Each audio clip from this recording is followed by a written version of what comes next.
Yes, yes, yes. It is a Cast-worthy podcast, and we are back.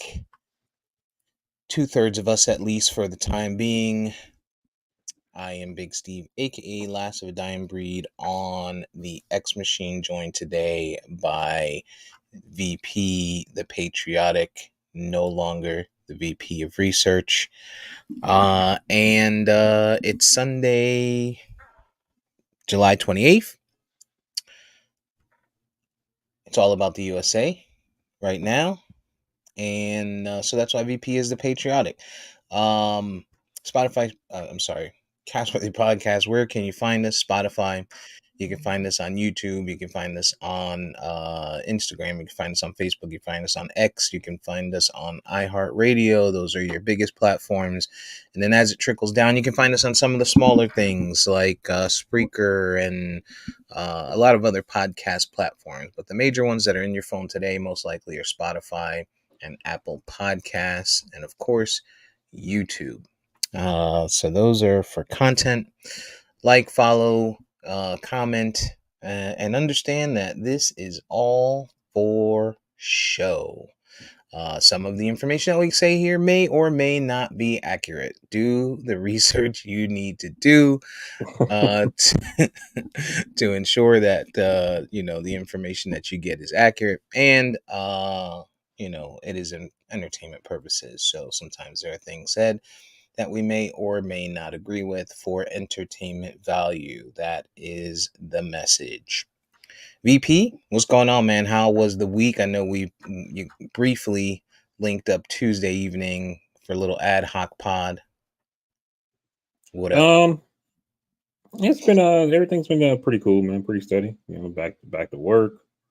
We got the Olympics popping off on Friday, opening ceremony.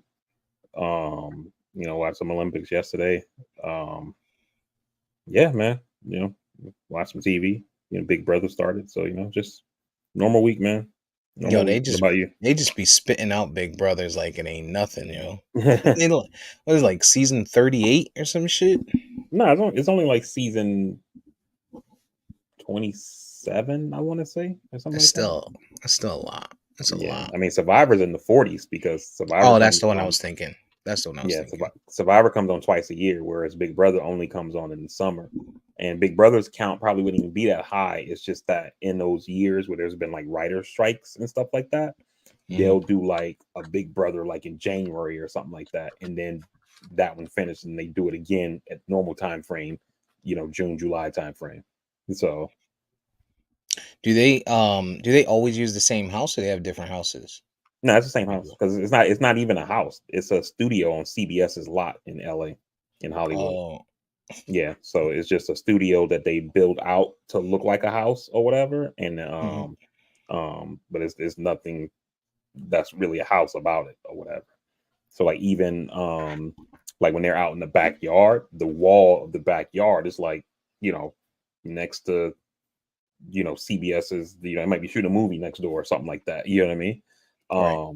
That's why if you ever watch the live, like they for money purposes, you can do like the live feed where you get to watch them 24 hours a day or whatever, instead of just the edited version they put on TV. Yeah. And every now and then the live feeds will go down, and the reason that they'll go down is that somebody will like fly a plane over with a banner, like Kim's a lying bitch, or like people will be outside the wall yelling, don't trust John, you know. So they'll make them all go in the house and close off the backyard, and then they'll cut the live feeds until they have security like take care of like whatever the disturbance is or whatever. And then once that's resolved, then they'll let them go back out to like their normal routine or whatever. Yeah, that's kind of crazy. That could get Yeah. I mean, I'm surprised we haven't had like crazy casualties, but Yeah. it's amazing what we find entertainment nowadays. Yeah.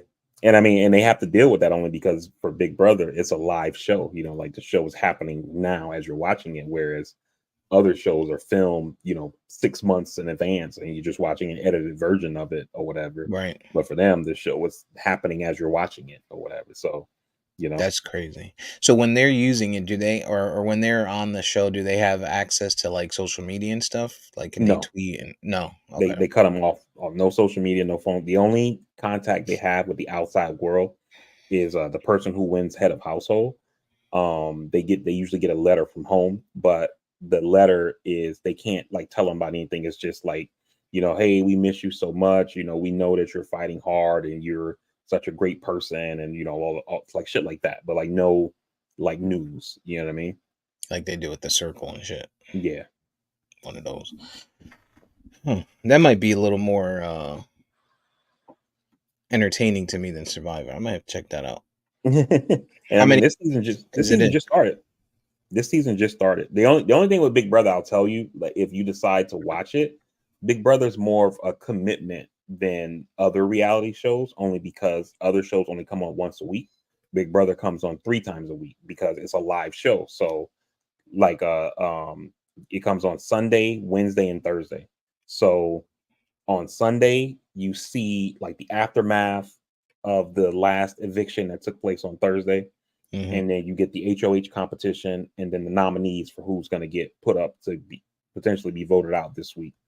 Then on Wednesday, you kind of get an edited version of everything that pretty much happened between like Saturday through like Tuesday, Right. and then on Thursday is the live show where the show is actually live, but they still show you like 30 minutes of like an edited version of kind of like what happened like somewhat like Tuesday through like earlier today. You know what I mean? And Gotcha. then it flips back to live, and then Julie's there like talking to the house guests and stuff like that, and then they vote live everything, so you get to see everything happen Julie's live the at that Asian point. chick, right? Yeah, the host. Do they bring do they bring new people in throughout the season, or is just whoever starts there? That's the full cast. They've done that, but only like a handful of times. So it's usually whoever starts, that's the cast. Got you. Okay, I might have to And so check it like out. this time they flipped it where they did it like they were gonna be bringing in somebody. So what they did is they introduced it's usually 16 people who play. They introduced the 16, and then after they got introduced, they introduced the first 8. They let them in the house, and then once they came in, they told them they were in for like 10 minutes, and they were like, all right, go to the backyard, we got our first competition. Mm-hmm. So they have them like all sequestered in these like 8 squares, and they tell them, you guys are going to get to decide if another player gets to come in the house. And so they bring this player named Ainsley. They bring her on screen, and she's like, hey, I'm Ainsley, I'm from so and so, this has been my dream, blah blah blah blah blah. Please vote me in or whatever. If you don't vote me in, I'm gonna be mad at you, or like something like that. So they all decide it's a blind vote. Nobody knows how you voted or whatever. So they vote. She needs at least 5 votes to get in, and it was a 4-4 tie. And then Mm, so they reveal that Ainsley is actually not a person. Ainsley is an AI. It was a deep fake or whatever. And so Ainsley actually stands for like, autonomous something something learning infrastructure or some crap or whatever. yeah, And so Lord. by the people who voted yes are going to get a chance to have like some kind of like power. They're going to go into one competition and get a chance at like this huge power that they can use in the game. The people who voted no, they're going to play in a competition, and whoever like does the worst is going to get like a punishment to start the game off. So they do that, and then they sequester the original 8, and then they bring in the final 8, and they do the same thing. And then the people who vote yes, they get a chance at a separate power, and then the people who vote no get a thing at a separate punishment or whatever. And so they did that this year or whatever. So I enjoyed though. I like it. Sounds like they're not the only one because Big Brother did the same, or not Big Brother. The Circle did the same thing. Sounds like they're trying to incorporate AI into the mix into Yeah, TV shows to try and get ahead of it. It's crazy. yeah, Um, well, you mentioned the Olympics, and so here we are. It is what, day 2 of the Olympics, right? Today's Sunday. yeah. Day 2. Yes. So games Or started not yesterday. really day 2. The games actually start before the opening ceremony. It's just because some of the stuff takes longer for the qualifying and stuff like Oh, that. Right. So some Yeah. of the events, they don't televise anything until after the opening ceremony, but some of the events started like on Tuesday or Wednesday or something like that. I thought it was odd that that I heard people, or I saw posts of people like saying, "Oh, this person did XYZ at the Olympics," and this was like Wednesday, and I'm like, "I thought this Yeah. shit don't start till Friday." Um, cool. Well, we got opening ceremony took place Friday. Mhm. I think it was aired twice. I think it aired at about 2 o'clock during the day when it actually happened. Because people were saying they were watching it around that time. And Yeah. then the big show was in the evening when everybody was Mhm. home expecting it. 8 Right. p.m. France was like, yo, it's time for us to do our big one, liberty, unity. I forget what the other ones were that the other messages that they were getting out.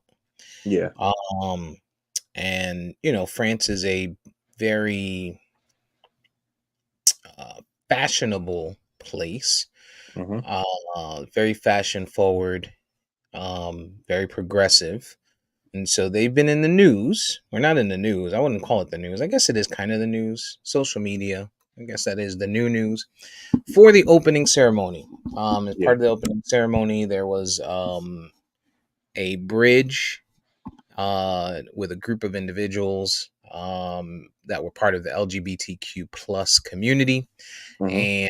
and they were all spread out throughout the bridge. They did a runway walk and stuff like that, and you know the internet's gonna internet. People are gonna people. We're in an election year, and so immediately people look at it and they say, "Wait a minute, a bunch of people at a table.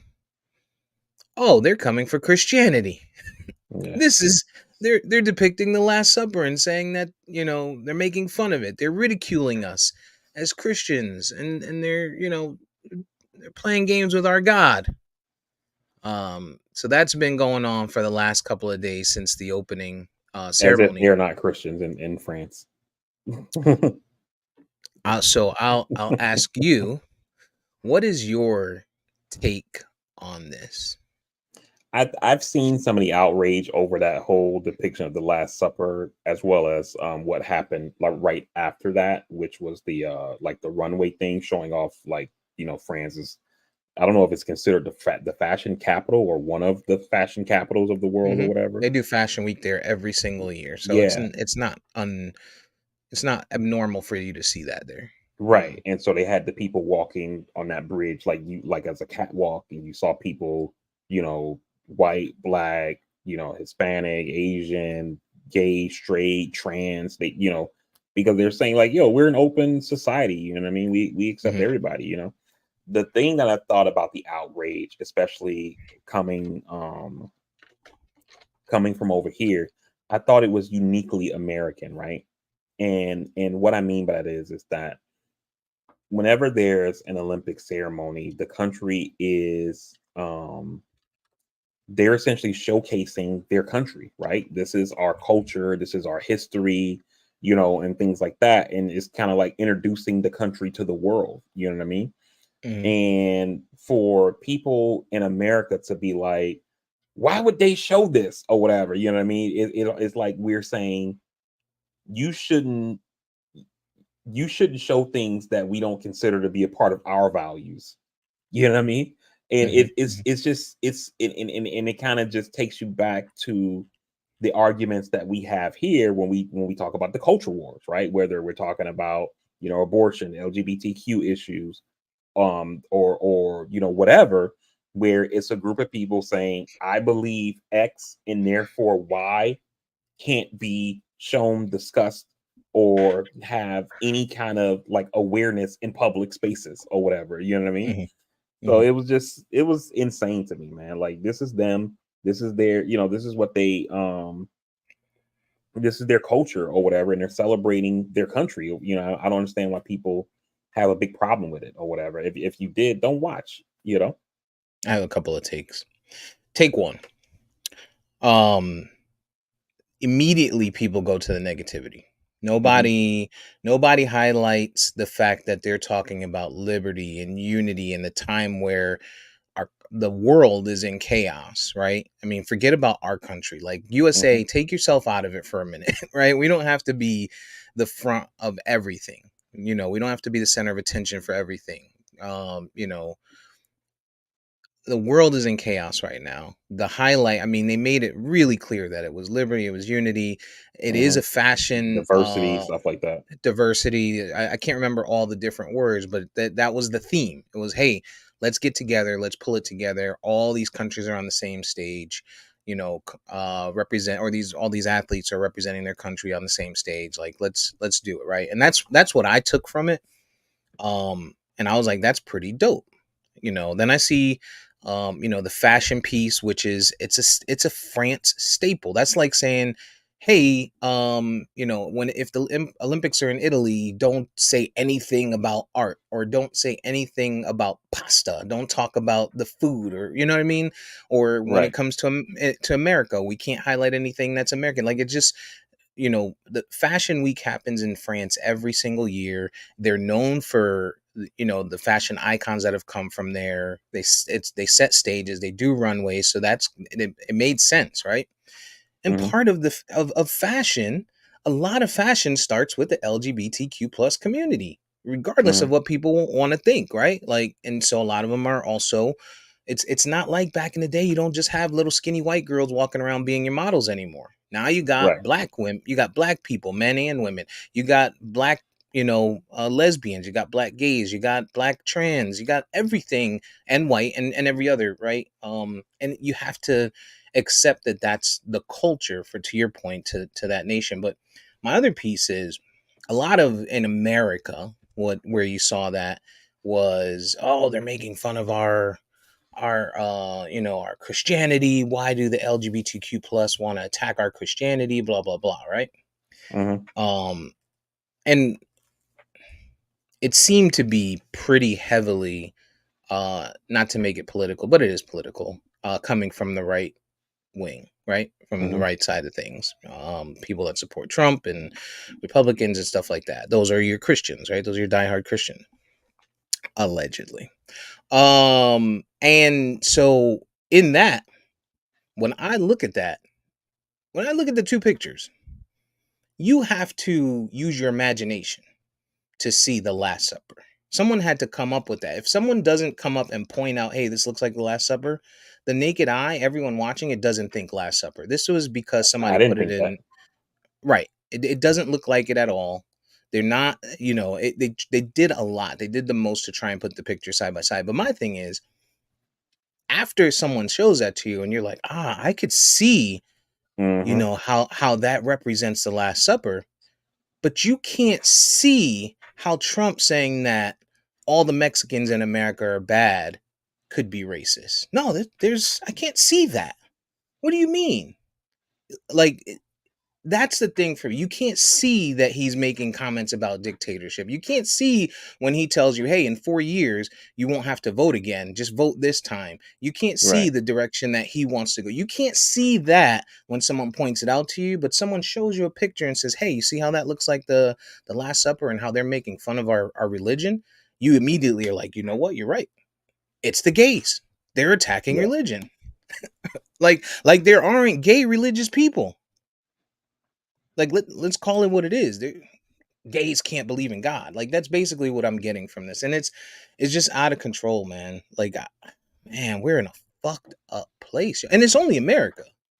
Yeah. It's only And and America. and and you know what's like, to kind of piggyback a little bit on what you're saying, is like that opening ceremony was like 2.5 hours, something like that, of Hmm. music, dancing, Yep. and people are using this one part of a 2.5 hour performance, or two and a half hour show, to essentially say like the whole thing was bad because this one thing happened.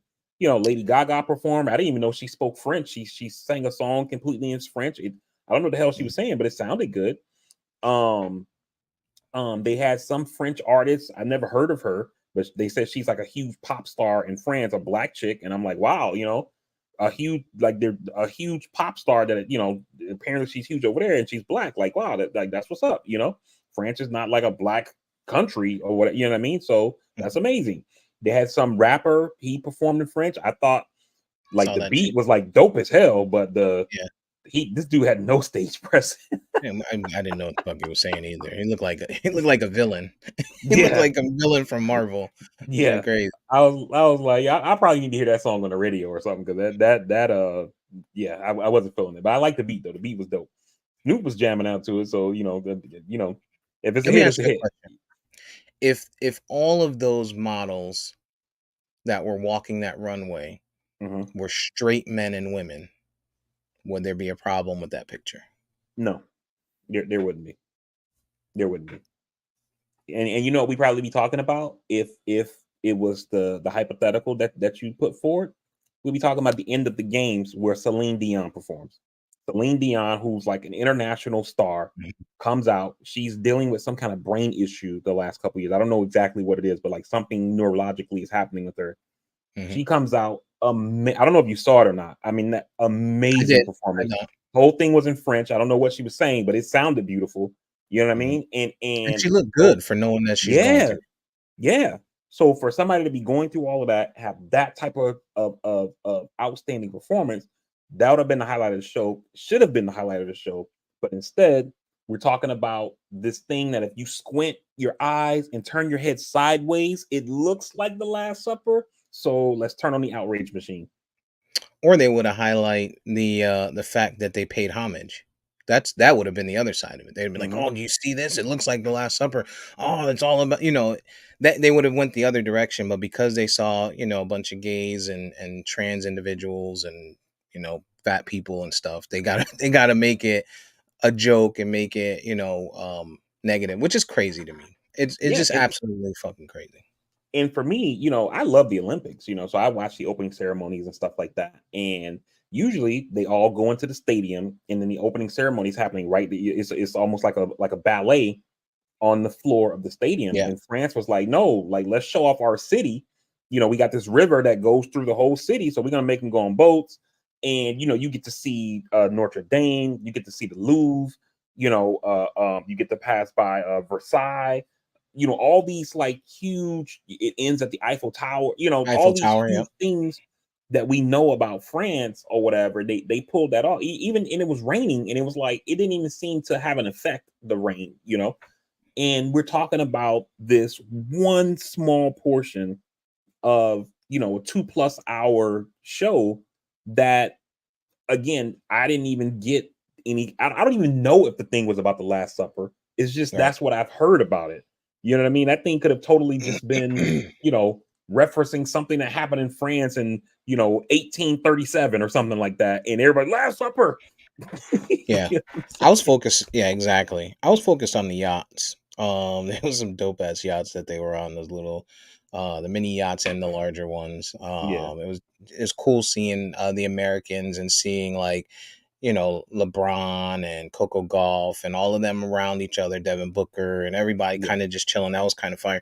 Um but yeah, it just always has to be something. But the Olympic Committee came out, they made a statement. They said, they didn't mean to, that was today, that they didn't mean to offend anybody. If anybody took offense, they're sorry. That's the apology. And I feel like that's enough of an apology. I don't think there yeah, should be anything specific.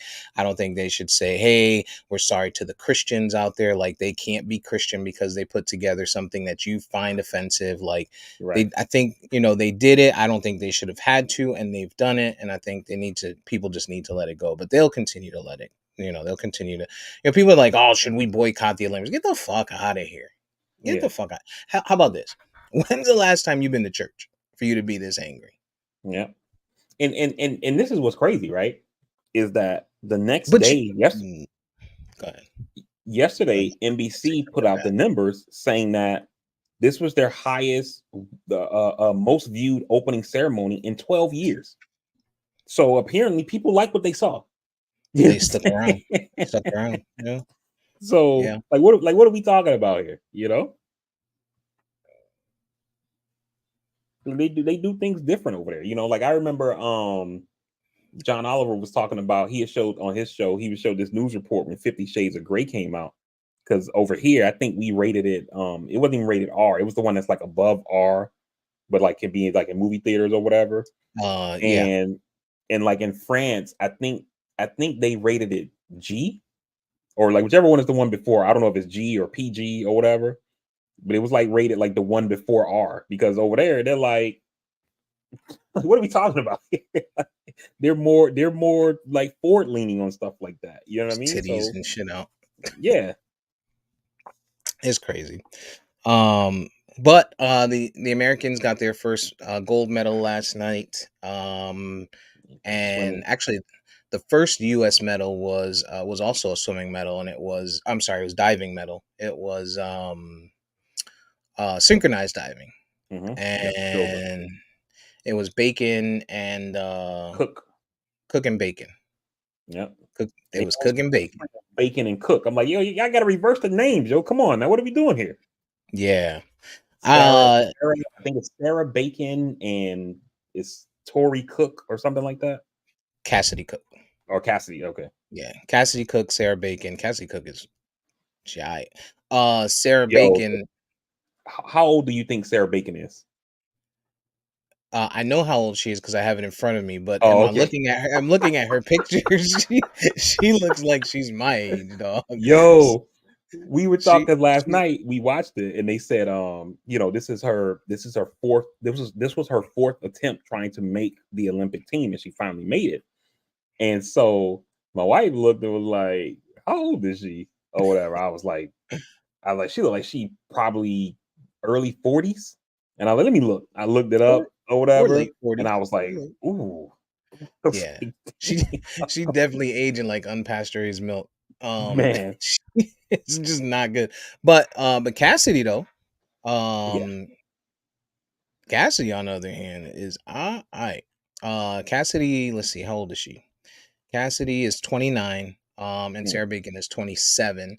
mhm. But Cassidy Cook, she also made, like, I watched the interview with her last night, and this was her fourth Olympics. So you figure these girls been diving since they was like 13, or maybe this Mhm. was her. Yeah, this was her, maybe her third one.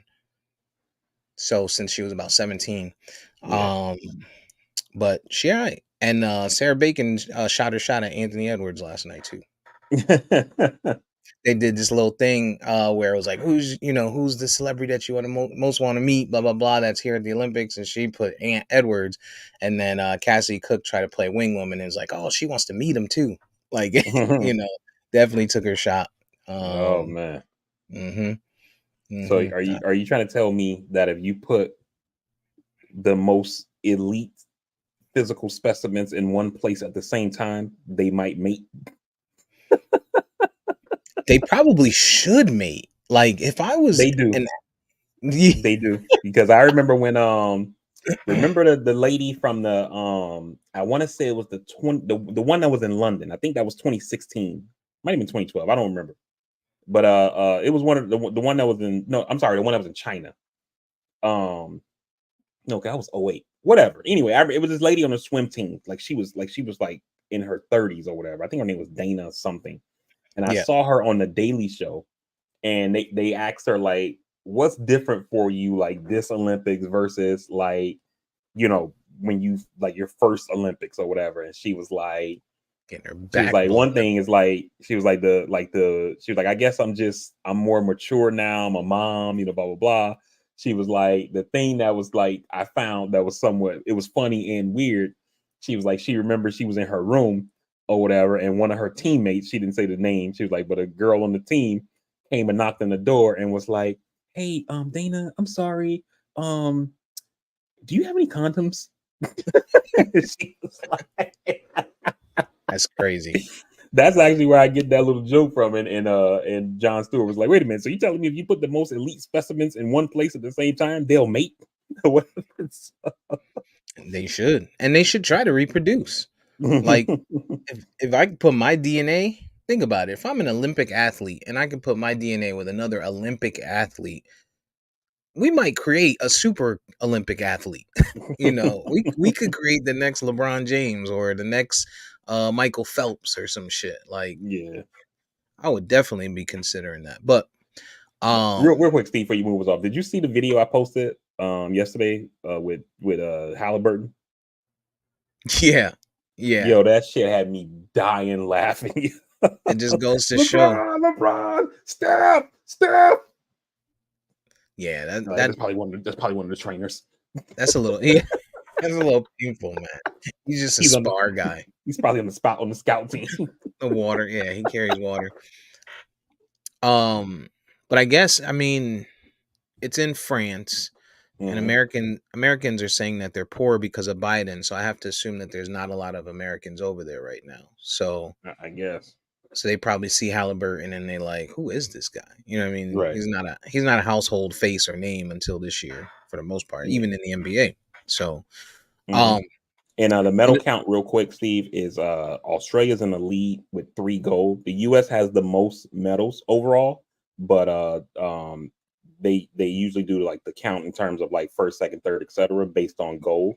So Australia has Australia and China are both tied with 3 golds, but Australia also has 2 silvers and 5 overall. So that's why they're in first. But the US has 6 overall medals, but only 1 gold, 3 silver, and 2 bronze.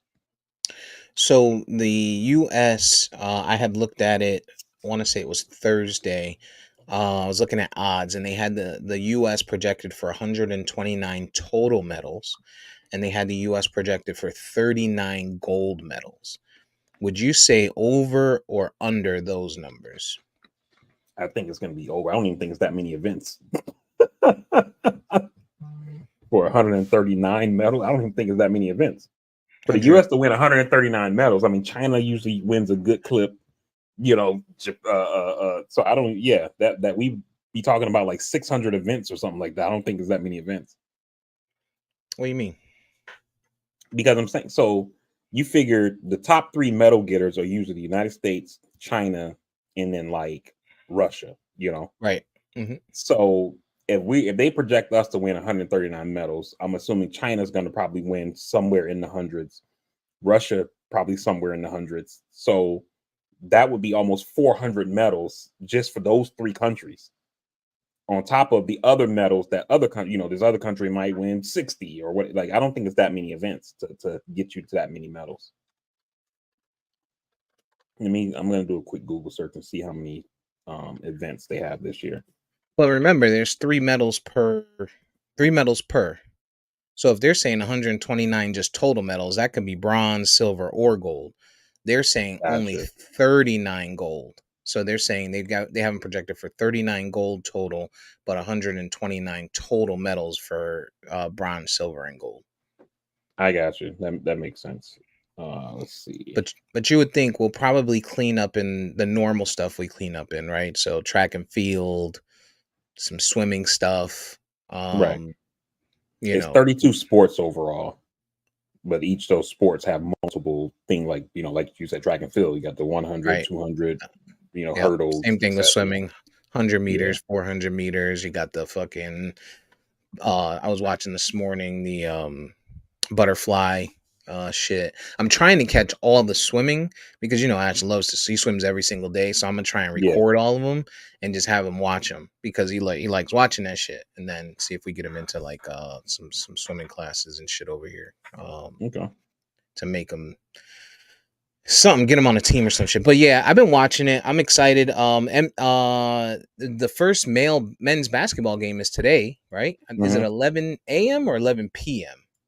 I'm not sure of the time, but I know the first one is today. Actually, let me see. Men's USA. See if the schedule is even up. And I think the women's game there's a women's game today as well.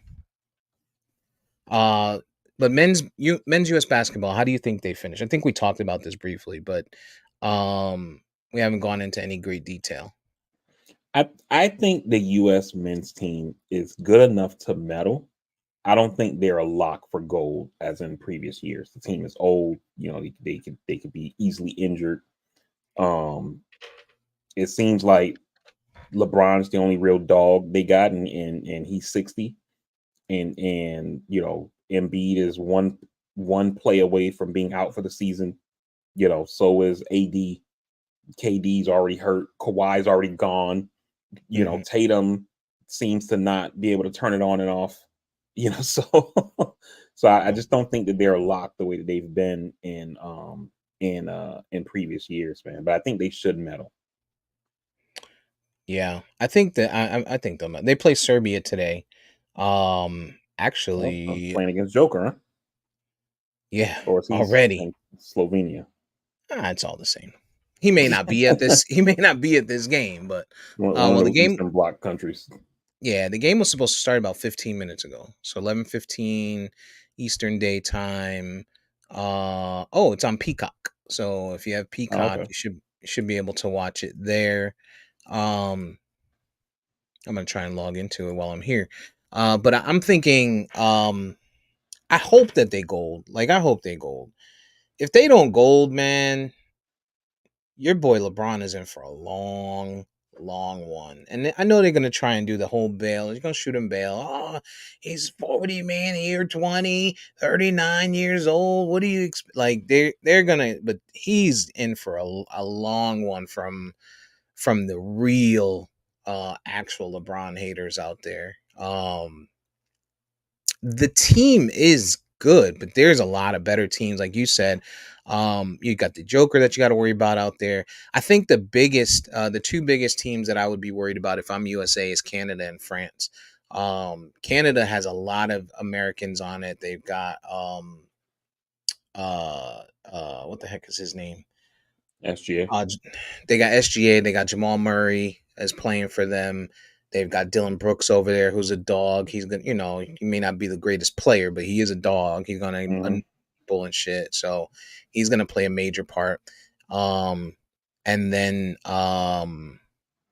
France has Rudy Gobert. They got the two top five young picks that came into the NBA this season are playing over Mm-hmm. there, and along with some other, they've always been good, right? They got what's the God, I can't remember. It's on the Wemby. tip of my tongue. Huh? Wemby. They got Wemby, they got Rudy, they got Fournier, they got Schroeder. Like France is something to be looked at. I think those are your biggest concerns right there. For me, I think right people are concerned because the USA had some challenges uh in recently when they played Germany. They won by 4. South Mm-hmm. Sudan, they won by 1 point. But to me, I think that these like little scrimmages, it's like the NFL and like any other sport where we talk about playoffs versus regular season. Right. Like when you see regular season, they're playing a certain way, but I think when they get into and I think we'll see it today.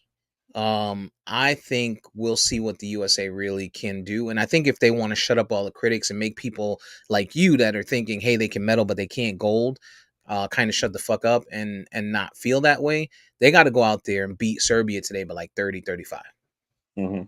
or more, right? Like just get out there, be like, yo, we going hard today. Don't let up. There's no letting up today. We're gonna score every shot. Steph, stop fucking around with these turnaround 3-pointers. Shoot the shot the way it needs to be shot. Like, let's get out here and make this thing happen. And show people that we got it because they got Serbia today, then they got South Sudan, who they struggled with allegedly by 1 point. But South Sudan, I mean, I think they were fucking around with them. But they got them on the 31st. And then on August 3rd, they got Puerto Rico. So those are the first 3 games or the 3 games that they got coming up. I think I mean they should beat Serbia today. I chose them. Yeah.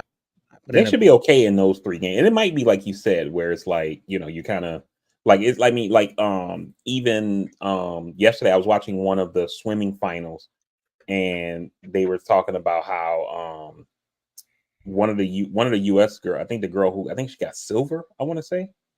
yeah. Or it was like, she swam like way slower than her final time in the preliminary stuff because she probably was like, yeah, I got leave some gas in the tank for the final. Yeah, I don't got to Mhm. go, for this group, I don't got to go out and put out my best stuff.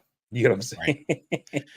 right. And we've Kind of like seen a hip hop. You wouldn't You wouldn't put out your best work in a freestyle on the street. You know what I mean? You wait until you get in the studio. You know what I mean?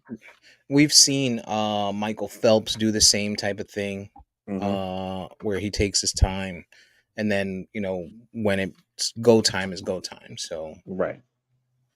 So, uh, and I looked it up while you were talking. The total number of medals that'll be awarded is 329 medals. 157 medals will go to men. 152 medals will go to women, and then there are 20 medals for mixed gendered sports, where it's like a mixed tennis and stuff like that. pickleball and shit like Yeah, that. Okay, so what was the you said 100, I'm sorry, 200 and what? 329 medals. 329, and that's total, that's all three, or is that 329 events, like 329 gold, 329 silver? It says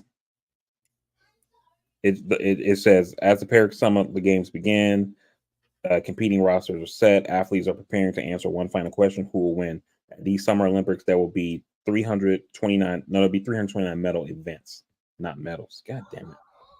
Why is it so uh, hard to find? well, the USA is tied right now, and the first quarter is about to end. 2020 with Serbia. It's not a good look. This is not a good look. Let's see. Oh, I see. KD. Somebody ran into KD and they fell on the floor. They lay in the britches. What did you say the score was? It's 2020. Okay. 2020 right now. 49 seconds left in the first quarter. Okay. So Now I have it. I had to ask Google a better question, I guess. So your thing about 150 or whatever you said might actually be right. It says that no, this was for the Tokyo Olympics, but I have to imagine Paris is about the same, maybe even more. similar. Yeah. It was 1,017 medals total awarded. Damn. Okay. So yeah. So we're gonna be in that ballpark. We'll be somewhere Yeah, about that. so that makes sense. Damn. So they got America only winning about 10% Hmm. of the medals. Which I guess that's, I don't know, is that a lot or like I mean, it's probably a lot because the U.S. typically gets the most. It's just whether or not we get the most gold is what people always worried about. But we like I think in the last like two Olympics or so we got the most medals overall. right. Well, so what do you got? Over under on those numbers. They had them at 129 total medals. They had them at 39 gold medals. What was the number you said overall? 129. 129 overall for all three, gold, silver, and bronze, and then Hmm. 39 gold. I'm gonna go. I'm gonna go over on the overall, and I'm gonna go under on the goal. Like the world has caught up with us in some of the stuff that we used to dominate, like the Hmm. basketball, um, um, the um, the swimming stuff. I mean, you think 08, 2012. I mean, we couldn't be touched in the pool, and now the Australians, man, they coming to see us. So, I know. I was so watching last night some of the women's stuff, and yeah. yeah, So so yeah, I would say under on the gold, but over on the overall. yeah. I kind of feel that way. I think they'll be under on gold. Um, but I do think that I'm thinking maybe like 35 golds, right? And I don't. Hmm. That's not based on any analytics. That's me pulling a number out of the top of my head. Yeah, Um, that would be the number that I just choose if I'm going down, on a betting website. Like, oh, over 35, give me that alternate. I'll take that. you know. yeah, Um, and then 129 sounds. And now that you said there's over 1,000 medals total, I could see 129 easily. The thing yeah. that I think what happens is where it gets challenging now is, to your point, not only have they caught up with us, but America has a lot of these people living here, and they Hmm. now have access to our trainers, our facilities, our routines. And then people leave here and then go back to their country, like the Wembys and stuff, to represent. Yeah. I think more in those other sports. Before we saw it in basketball, probably mostly, but I think we see it in a lot. Like they were talking about a girl today when I was watching it. I think it was a girl that got silver, or no, I'm sorry, she was second qualifier in one of the heats, and she was swimming for, I forget what country it was, but it was not America. But she trains in Florida, Mm. so you're swimming against Floridians who are fast already. You're probably swimming Yeah. against other, Olympic potential qualifiers that are here in America. So if you can keep up with them, then you just have to do your big one when the day comes and try to, get with our best. So that's Hmm. probably why, from a gold standpoint, we'll be a little bit under Yeah. that 29 number, or that 39 number rather. So Yeah. And then even in some sports like in track, for example, the 800 on the women's 800, Athene Mo, who won the gold last Olympics, she's a beast. She didn't even qualify for the Olympic team this time because in the final she got tangled up with somebody and ended up falling, and so she didn't make the final. She didn't like do well enough in the final to make the Olympics, and she dominated last Olympics in the 800. So she's not even going to be there. So I don't know if the person who's there representing the US is going to win that, but who knows? Maybe now somebody from Germany or something wins that in the women's 800, where she was probably a lock to win gold in that particular race. So just like little stuff like that, I think, and I'm pretty sure whoever came up with this list that you referencing probably is factoring that in. But mhm. it's stuff like that I'm thinking about that has me saying under. Do you have Shikari? Do you think Shikari gets a gold medal? It's tough, man, because I mean she dominated at the Worlds, but she's been talking, man. She's been talking. She Which, do. hey, I get it. When you get to that level, you gotta find inspiration from something. You know what I mean? Right. Like so I get it, but like it's tough, and I don't know her to be Oh, like Serbia. Jokic is playing for Serbia, by the way. okay, like think about it this way, right? Like remember when we were young I'm bringing up two names, past and kind of the somewhat present, right? When we were young in the 90s, remember Michael Johnson? Yeah. So like if he was out there talking that shit, and I mean like, yo, I mean, hey, you know what I mean? Like he is who he is, Ain't no touching them, right? You know what I mean? Or Usain Bolt. If he was, even though he was mad humble, but if he was out there talking that shit, I'm like, hey. And Shakaria hasn't done it like that yet. So I don't know. Well, Or even one of she's them fast as Jamaican shit. track girls. Yeah, I mean I she fast as know. hell. So But but when you talk like that too, right? Like someone has to, I think, be in her ear to be like, yo, execute. Execution is still important. That's the most mhm, important thing. If you want to win, you still gotta execute. You can talk that shit, but don't let up. You know what I mean? Like, yeah. because she's still kind of young. She went through all the stuff that she went through. Um, and this is probably the biggest stage that she's been on, right? Yep. So Um, so she has to not be like, oh, I'm ahead of this bitch. Let me let up a little bit. You Yeah. gotta stay on it. Stay on your Usain Bolt. That's the one. That's somebody that if you heard him talk like that, you're like, okay. Mm. Yeah. I But think I mean Usain Bolt could probably go out there today and win some shit. yeah. At her first big competition, which was the Worlds last year or whenever the Worlds were, 6 months ago, last year, whatever, she dominated. So, if she still got that in the tank, she should be okay because all those same people are at the Worlds. Like that's what what's his name, Lyles, the guy who was talking about when they said the NBA are world champion, like they ain't world champions, they only playing against people in America. Oh Like yeah, I'm a yeah. world champion, I play against the world, you know. Um, so it's all those same people who are at the Olympics were at the Worlds. So Right. she should be okay, but you just never know. You can get off the block bad. You know, Or some you people know. probably could have been training hard. Hmm. You know what I mean? You might have been the fastest then, Yeah. but now, you might have some people that were training and doing some different things or whatever. So Yep. um we'll see, man. We'll see. We'll keep an eye on the Olympics, obviously, and and see what that looks like.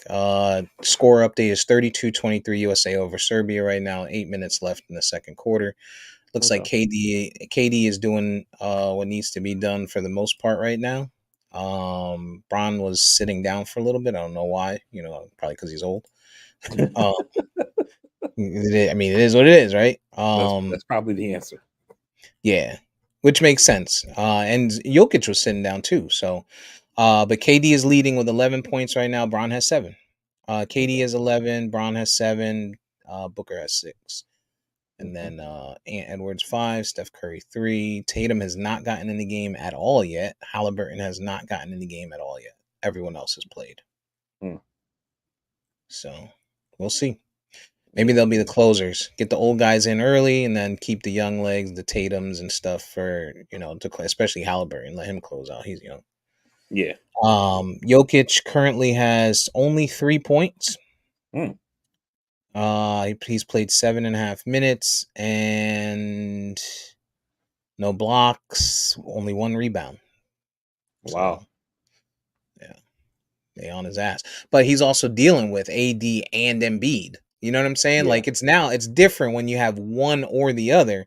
But now you're dealing with AD and Embiid, and then you still got you have to and Bam, right, who's small but still. Hmm. Um, but then you still have to account for the rest of your team who's really not that good and playing against a LeBron James, Ant Edwards, Steph Curry. Like, it's gonna be tough. It's gonna be tough for Yeah. him. And your other boy, your boy from the Heat is playing for them also, Jovic. He he's on the team. I thought he was just on the practice team to be a No, he's on defender. the team. He's got 3 points today. So their team Oh, isn't too bad. You got Jokic, because I know Jovic. he was out in. Oh, you mean I'm sorry. I'm thinking you're talking about the U.S. team. I'm like, because I thought you were talking about Jaime Jaquez, because he was on the Oh, no, on no, no. the he was on the I don't know if you call it the scout team or like the guys playing against the Olympic guys in Vegas. Oh, I got you. No, this is actually Serbia's team. You're talking about Nikola Jovic. Yeah. Yeah, he's on the team. They got Bogdanovic, another Hmm. NBA player that's on that team. Jokic, another NBA player. So they have 3 NBA players on that team, and then a bunch of other Vitches, a bunch of Vitches ending in IC. So we'll see, man. We'll see. 25-35 right now on that game. We'll keep an eye on it. It is Sunday, and Sunday right now is dedicated to preparing for 9 p.m. each Sunday Eight, evening, eight. 8 p.m. Sorry, each Sunday evening. It's been 9 for me the last 2 weeks because I've been busy at 8. So by the time I don't start till 9. So Wait, 8 p.m. what are you talking about? I think we're talking about two different things. I'm talking about I'm talking about the Olympics. I'm thinking you're talking about Hot D probably. Fuck. Okay, Stop so yeah, calling. Don't tell me I'm talking about Hot D. Don't do that. You as disrespectful as the Last Supper right now. I'm talking about the Olympics. You talking about Hot D? No, I'm talking about House of the Dragon. That's what we call it. HOD. Oh man. Uh, uh, so we have 2 episodes left. Episode, what is it? 7 and 8, right? Tonight is 7 and 8. episode 7. Is this the one that's 70 minutes, or is this the one that's 67 or 63 minutes? I think this is the 60 whatever. Okay. Um, Last episode, some of the highlights or the biggest highlights that stuck out to me, and you probably have more as a book reader, but the stuff that stuck out to me, obviously, the biggest thing is Sea Smoke. Hmm. They tried to get a writer for Sea Smoke. Spoiler alert: if you haven't watched it, you might want to fast forward this part. um, they tried to get a writer for Sea Smoke. They got Noble Knight, who had some far gone blood, potentially, and it didn't Hmm. work. Sea Smoke wasn't having it. He's like, "Hey, what's up, homie? All right, burn up, die." Yeah. Um, and then Sea Smoke, went awry. Now, Sea Smoke is Lenore's dragon Later. initially, Hmm. right? which is Corliss's son, Mm-hmm. who is allegedly Rhaenyra's kids' fathers, the dark-haired ones. Mm-hmm. Who was part of the LGBTQ plus community, and so he ran away. I know in the books people are saying that they made it clear that he was killed or he died, but in the TV show it was not. They, Right. they kept it sensitive and said that he ran off. Right. Mm-hmm. A dragon can only have one living rider. This dragon, Sea Smoke, in the last episode went to who we think is Corliss's son.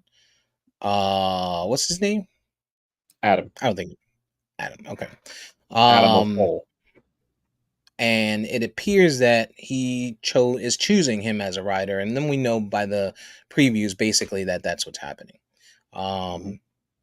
That's a big thing that stuck out to me. The other thing that sticks out to me that still pisses me off is that Daemon is just running around. Like this season for Daemon for me has been like The Sopranos when Tony was in the fucking coma. Like it's really pissing me off, yo.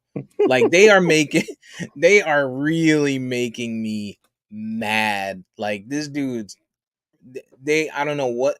I'm hoping like these last two episodes, Daemon's got to play a major part. Clearly him and his dragon are gonna come and do something at some point, and I mean I see that, right? Like any rightful mind, but God, come on, man, come on, you gotta do something.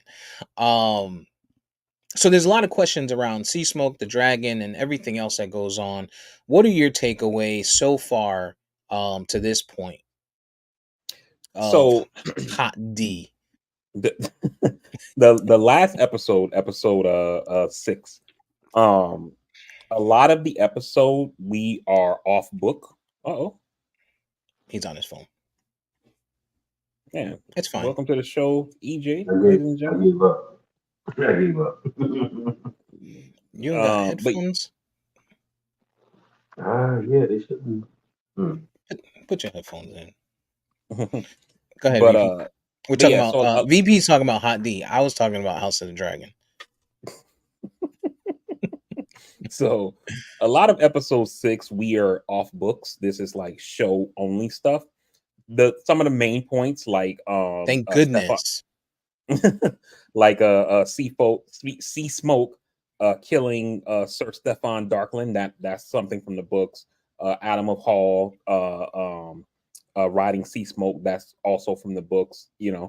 But a lot of the other stuff that happened is just like show only things. And again, because remember, I told you guys that this is only one chapter. This is only based off one chapter. So some of the stuff they have to like put in filler material to kind of, to make it work. For me, I've been enjoying it because I'm a fan, right? But I went into it knowing that the source material is somewhat limited, and so therefore we're gonna have to do stuff because they're talking about doing 4 or 5 seasons. So in order to get 4 or 5 seasons, the writers are gonna have to come up with the in between stuff. You know what I mean? Do you think they go off the beaten path, like far off the beaten path?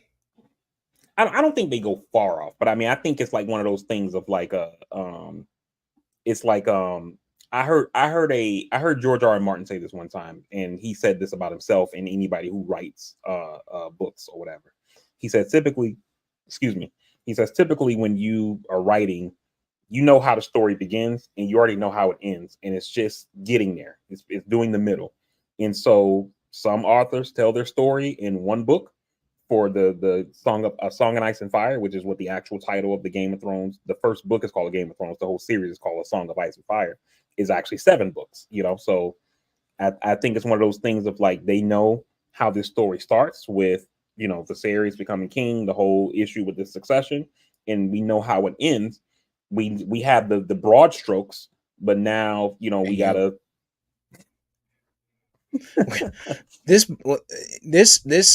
series is based off of a book that was written when?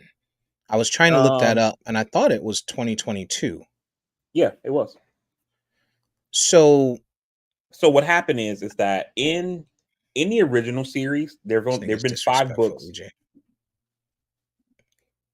You don't even let me cook. I'm trying to cook. Oh, I knew where you were going. That's why I was. But this was sorry. Go ahead. You don't know where I'm going. Well, no, because you were talking about it being in 2022. So essentially, what happened is that in the original series, there's 7 books. 5 have been published so far. We're still waiting on the last 2. Right. So in the original series, they talk about the Dance of the Dragons, which is what we're watching here. Stannis Baratheon mentions it to his daughter when they were talking on Dragonstone in season 2. Joffrey mentions it to Marjorie Tyrell in season 3 or 4 or something like that, right? About what happens, at the end and things like that. Okay. But when George R. R. Martin wrote the book Fire and Blood, which is like a history on House Targaryen, Yep. then he has this chapter about the Dance of the Dragon, which is what this show is based off of. So in the original series, they touched on it, but not like in great detail.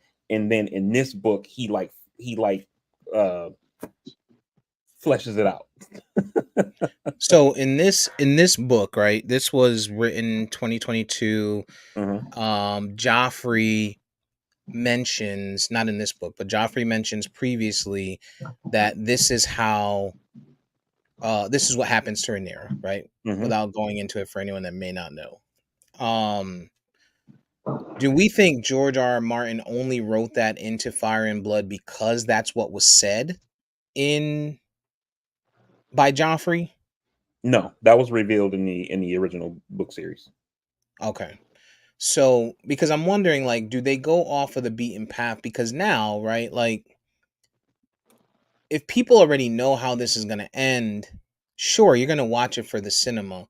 But do I really want to watch it? Like, it takes away some of the value to me as a watcher if I know how this is going to end. And unfortunately, if you have the internet and you have, Instagram, you know how this is going to end because it just keeps coming up and everyone keeps posting and reposting that stupid scene of Joffrey with his big ass mouth. So I'm wondering, do they go off the path a little bit? Maybe they're like, fuck it, let's change history. This is our, because there's still additional books to be written. I don't know. Question.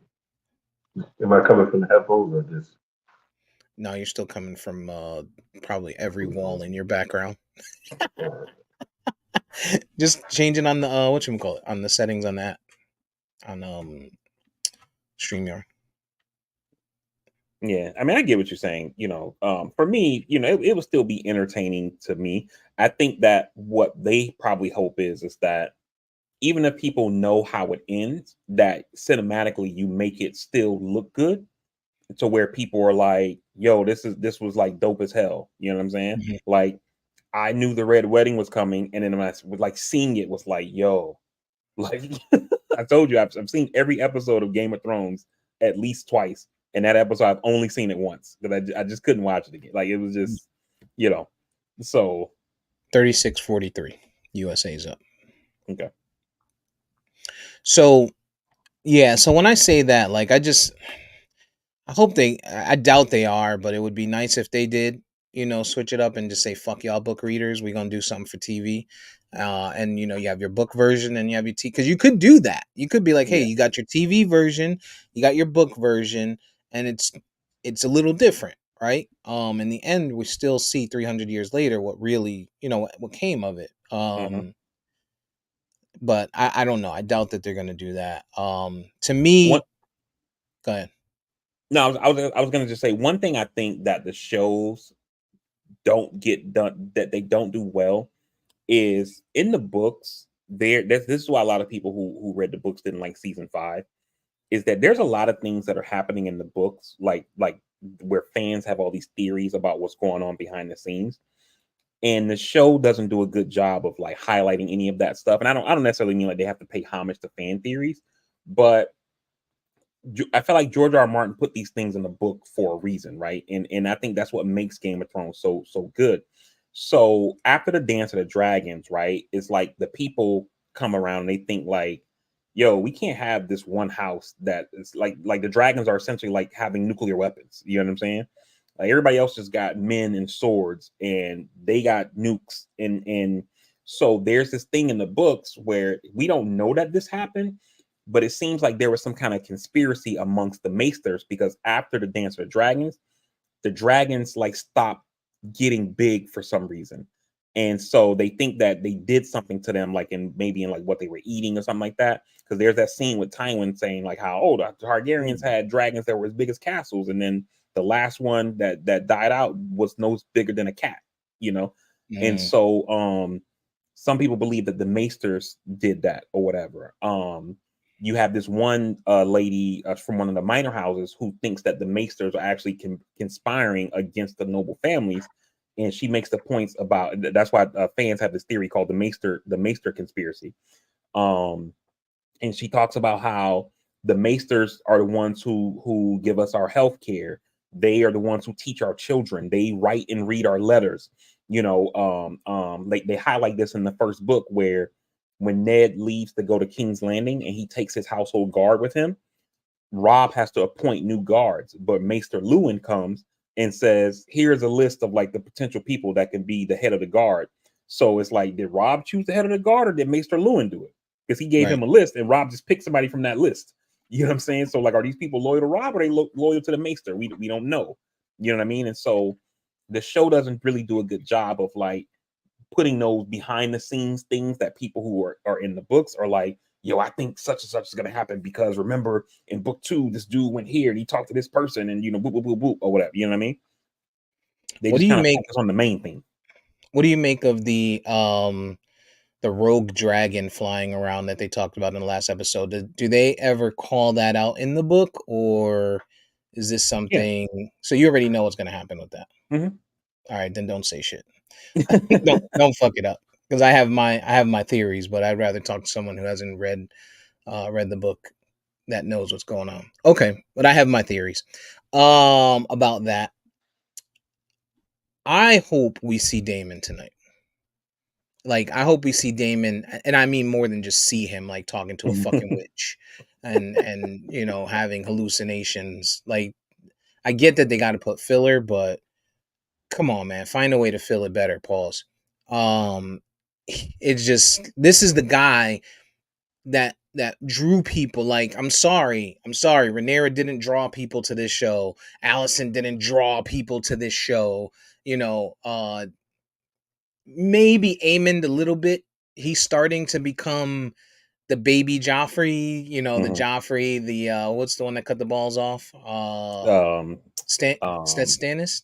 No, that was Roose Bolton's son, Ramsay. He's starting to become a miniature piece of that, where they're making you hate him. Like, he's, you know, he's going after his son, I'm sorry, he already killed her son. He's going after his brother. He kicks his mother off. He's becoming this, you know, this authoritative figure, this Trump-like figure, you know, power hungry guy. So I could see that he's starting to become the villain, but Daemon is the draw. Like, let's call it what it is. Niggas is here to see Daemon. We're here to see the disabled dragon with the long neck come out and get it popping. Like, don't give me these little big. Yeah, that's my guy right there. But all week I've been saying to my dog, I've been calling him Sea Smoke. Yeah, I'm like, sea Smoke, serve me. Yeah, it's I hear you on that. The thing that's crazy, like, I think this is something that makes everybody mad about TV. It's something that makes me mad, and I get that this is a show based off of books, so they got to kind of go with like the source material. But it's kind of like, I'm in this strange castle. I can't sleep. I'm hallucinating, and I've already told this woman, like, leave me alone, witch. When he said it like a couple episodes ago, I'm not drinking nothing she gives me. Like, he was scared to eat the food when he first got there because he was saying they were going to try to poison him. But you taking drink, like, remember he's in the kitchen. He takes a sip of the drink. When he pulls it back, he's like in a different room. Like, no, dog, I'm not doing that. He said it from the first day. I'm too whatever he said. Basically said, I'm too smart to die by, you know, by tea or food or some shit that you niggas give me. Like, they killing me with that shit. Look, if I don't see Daemon tonight, I'm writing a letter. The HBO, George R.R. Martin, all of them. Like, yo, y'all better get this shit together. Like he has to be in battle tonight. He has to be, because he was on his way to the, he was on his way to the whip. He had his keys in his, in his pocket and everything, and the witch stopped him in the driveway. Like, hey, give it a little bit. Well, now he gave it a little bit, and now he need to start up, the old Cadillac, push the 8-track tape in and keep it moving. I'm with you a little, Steve. Like, all of the YouTube stuff that I watch, I'm kind of like, damn, I know how this goes. I would love to see it. It's going to be heavily CGI, but I want to be surprised. Right. Change it up. It's important. The level of, the element of surprise when you're watching television. I mean, maybe they hope also that they're going to have watchers who didn't read the book, which they are, right? Like myself. But you also have to be a watcher that didn't read a book and didn't watch Game of Thrones. And there's not a lot of that out there, or someone who's not paying attention or doesn't remember that. Because I'll call it, what it is. I didn't remember that until it started to show up on my timeline. And of course, piece of shit, Game of Thrones book fans can't keep shit to themselves. They have to go on fucking internet and ruin everything for people. Stupid book nerds. Pick up a video game. Go outside and touch grass. Stop reading all the damn time. Weirdos. Yeah. I'm excited about tonight's episode and next episode. I want to make sure, while we're talking about TV, Unprisoned, you guys have to go watch Unprisoned. Unprisoned is on Hulu. It stars Kerry Washington and I always forget his name. Delroy Lindo. Delroy Lindo is putting on a master class on how to play. And I've liked him, but I like him a lot. Like, after watching there's 2 seasons of it. They're 8 episodes. They're about 26 minutes. It's 30-minute show, but there's no commercials. So you're getting 26 to 28 minutes of straight content, right? Every episode. After watching this, he put on a fucking masterclass, yo. He is absolutely killing this shit. Absolutely killing this shit. You guys gotta watch this shit. He's funny. He's real. It's passionate. Like, it, makes you, kind of want to be like, it just like whatever you've gone through, especially as in our community, because he's basically an absent father. I'll give you guys the premise of it. He's an absent father. I started watching it. Did you? Mm-hmm. He's an absent father who was in jail, VP, since you haven't seen any of it. Kerry Washington is his daughter. She's got a son. And then he basically gets out after he's been gone for 11 years, but he's been in and out of jail, his whole life. So he hasn't spent much time with her. She's been whitewashed because she was, with a foster family for all her life. So she's super whitewashed. And you're bringing this OG, she's kept her son from that side of things, kept her son from basically Black culture. And then Delroy comes in and he's just this OG straight from jail, but really trying to do the right thing, moving forward, but also try and teach his grandson what it's like, because he hasn't had a father around, and also do right by Kerry Washington. And dude, he fucking murders this shit, yo. And the second season is better than I don't know how far you got into the first season, EJ. The first season was good. It caught me, and I watched the whole shit. The second season is fucking better than the first one. The shit is so good, yo. No, I'm not. I'm probably. You saw KD with the buzzer beater at halftime? I'm watching it now. You just ruined it. There's 6 seconds on my TV. You're a scumbag, yo.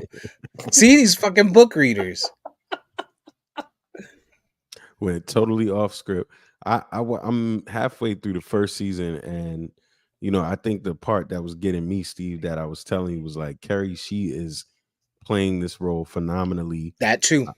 I think she plays it with ease, because many of her characters in her career have mirrored this person, somebody who is either in a scandal, the side chick, successful, but she was also a thug or sort of a thug in a thug that wanted to be a white girl in Save the Last Dance. I forgot that movie, but in this role, just Life in Chaos, she plays this role as if I don't know if there's any person better that can be as successful financially and as an actress as she is, that can revert to someone that the everyday person can relate to, Relate to. just Yes. having a chaotic life.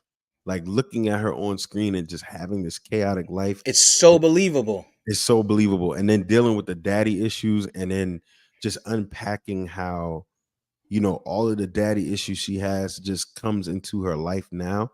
And then the crazy part about Delroy Lindo, it's like this dude, he made his mistakes. He's an OG. He went to jail, but we don't even talk about the mom. You know what I mean? Like she grazes against the mom element. It's so much reality to this series that it's done really well. It's done really well. I like it a lot. Where's it at? Where's it play from? Hulu. It's Hulu. Hulu. Okay. I don't know. Is it the same writers as Blackish? I don't know. I know I'm it's gonna look it up as soon influenced. as I see this half court or this buzzer beater that I missed because somebody ruined it. But I'm looking it up right now. Yeah, I know they've got all different kind of studios that was working with it or different type of people, but I don't know who wrote it, but it's definitely awesome so far. So It's I like crazy because it's funny. It's like it's crazy. I was watching. Oh, there he goes, the buzzer beater. Oh yeah, that's a good shot. And KD has not missed a shot. He's got 20, 19 or 20 points. What the hell is Spike Lee doing in France? He got 19 or that's 20 points. He's And rich, though. yeah, that's and he hasn't. gonna be their bad luck charm. It's possible. He hasn't missed a shot yet. KD that is. But yeah, VP, you get a chance. It's a short watch. It's gonna be fast. I don't know. It's got 93% on Rotten Tomatoes. Like that's pretty damn good, yo. And I mean, look, I've liked this guy in the past. A lot of his the other stuff that he's done, but in this, he just caught it, man. He caught it. This is the perfect role for him. And 71 years old. 71 years old. I thought he was older than that. Yeah, I did too. He was good in was it the Five Bloods, the Spike Lee joint on Five Netflix? Bloods, He did Crooklyn, really good in that. Five He Bloods, was in the Crooklyn. harder they fall. I mean, Yeah, He's money. He's one of those Gone in guys. 60 Seconds. Remember in Gone in 60 He's Morgan Yeah. Freeman level. He doesn't get the box office that Morgan Freeman gets, but he's Morgan Yeah. Freeman level. And he's going to be in Blade. yeah. He's I mean, he's it's been just one of those casted for Blade. things. Blade It's just ain't one of never. those We things never where gonna it's see like- Blade, my boy. We never gonna see Says Blade. it's casted for 2025.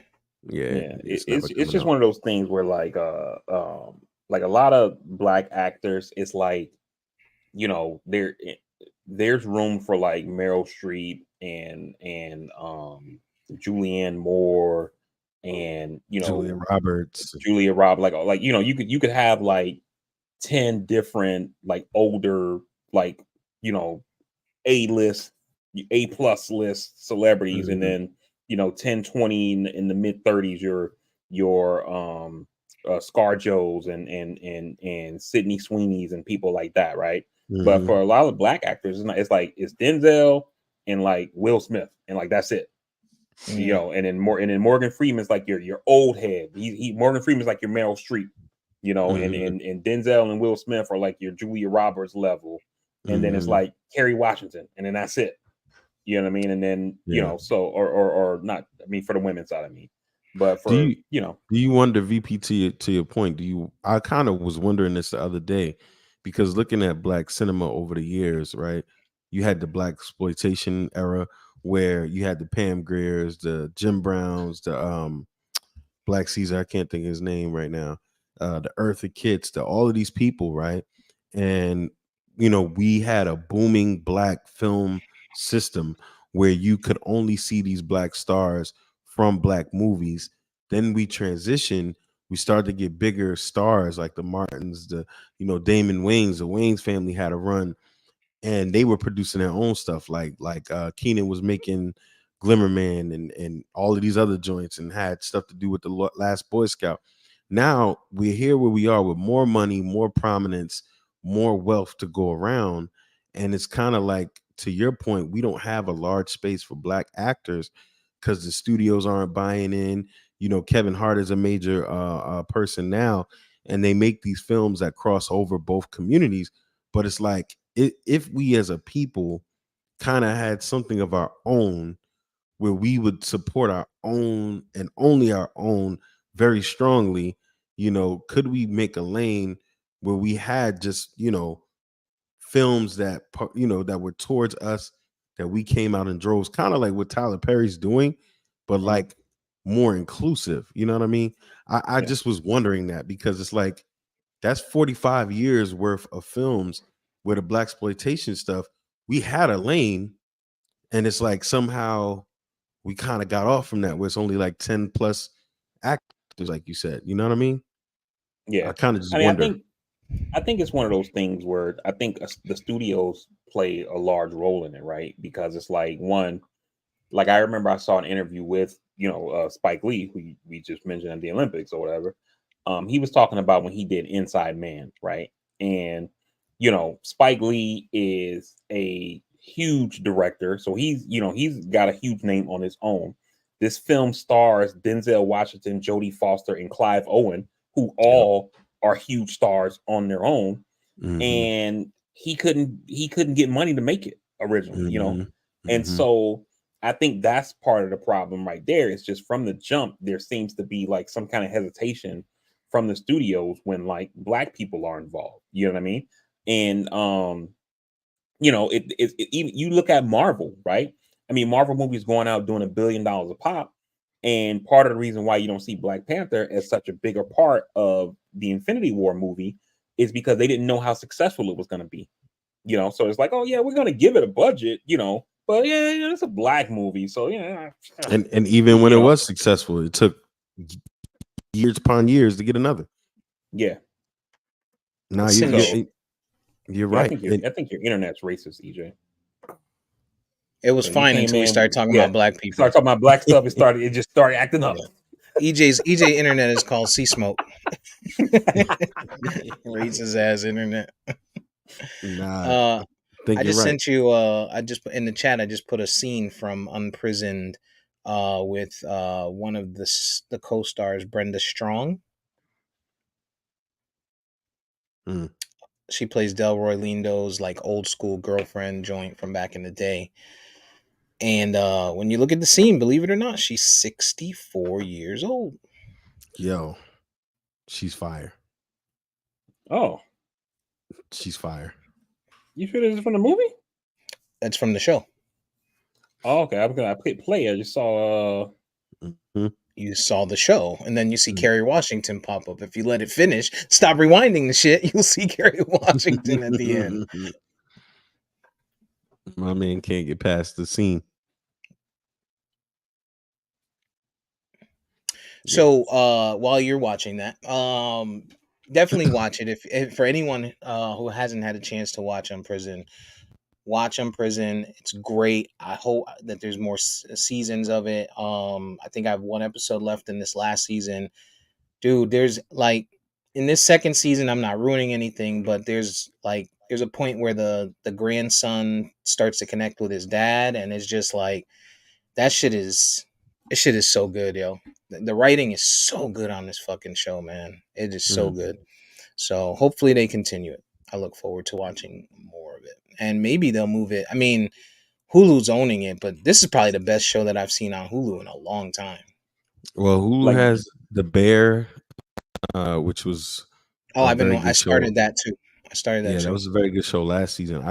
I started this season. I didn't really like it so far, but Hulu has some joints though. Let's not forget they got Shogun. Sons of Anarchy. Hulu's had some joints. The Mayans had his run. Hulu's had some joints.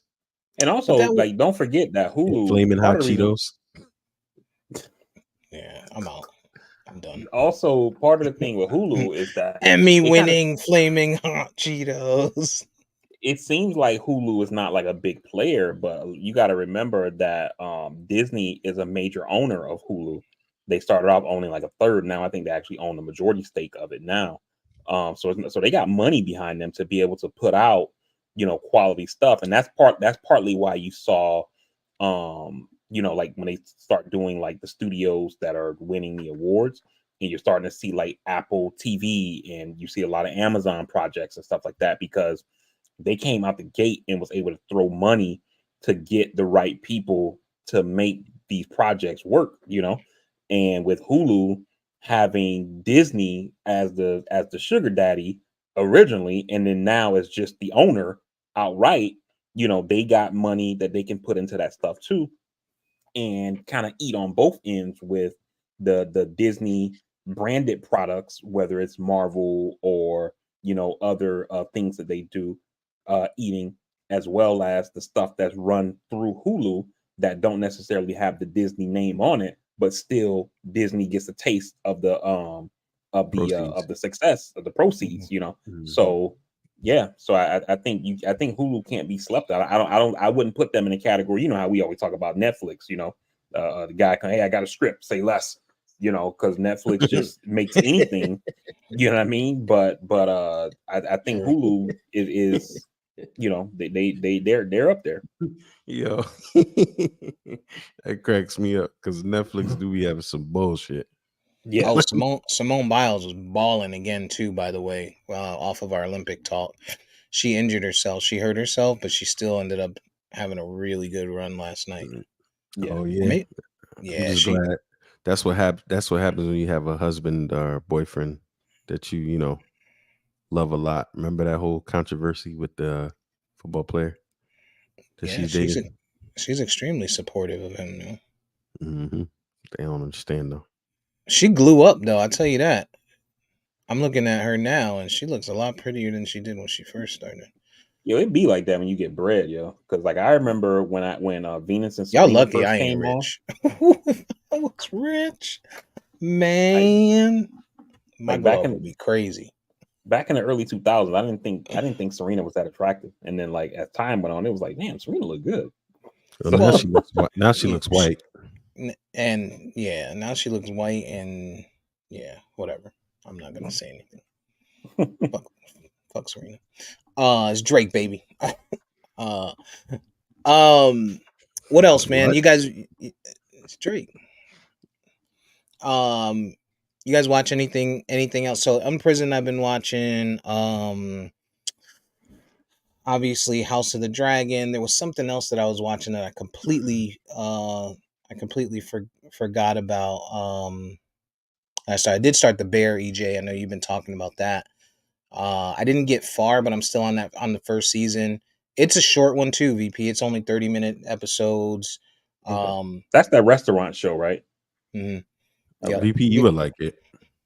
I think you would, yeah. It gives me the small town. I know it's in Chicago, but it gives me like the back home feel a little bit. Inner city. Orlando's just not inner city to me. No, even though it's the city of Florida, it's not like there ain't no dirt. It's too clean. Like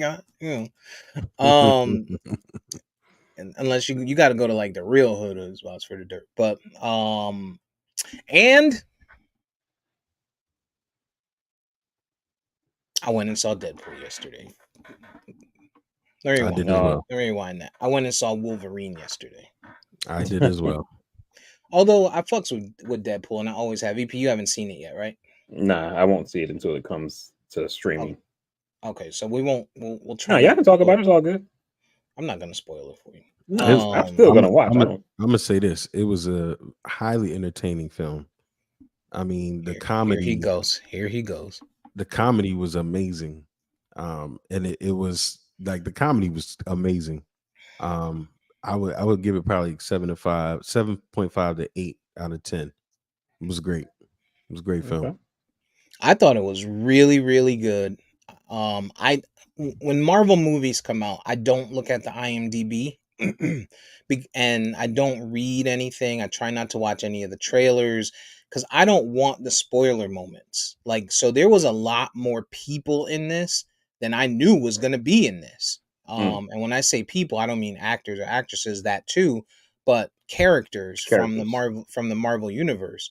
And to me, that was enough as an old head Marvel person that hasn't caught up and followed along with the new stuff to be like, yo, I really love this shit. I'm probably going to try and see it again in theaters before it gets to streaming because it was that good. I thought it was just, I mean, Ryan Reynolds is a genius as Deadpool.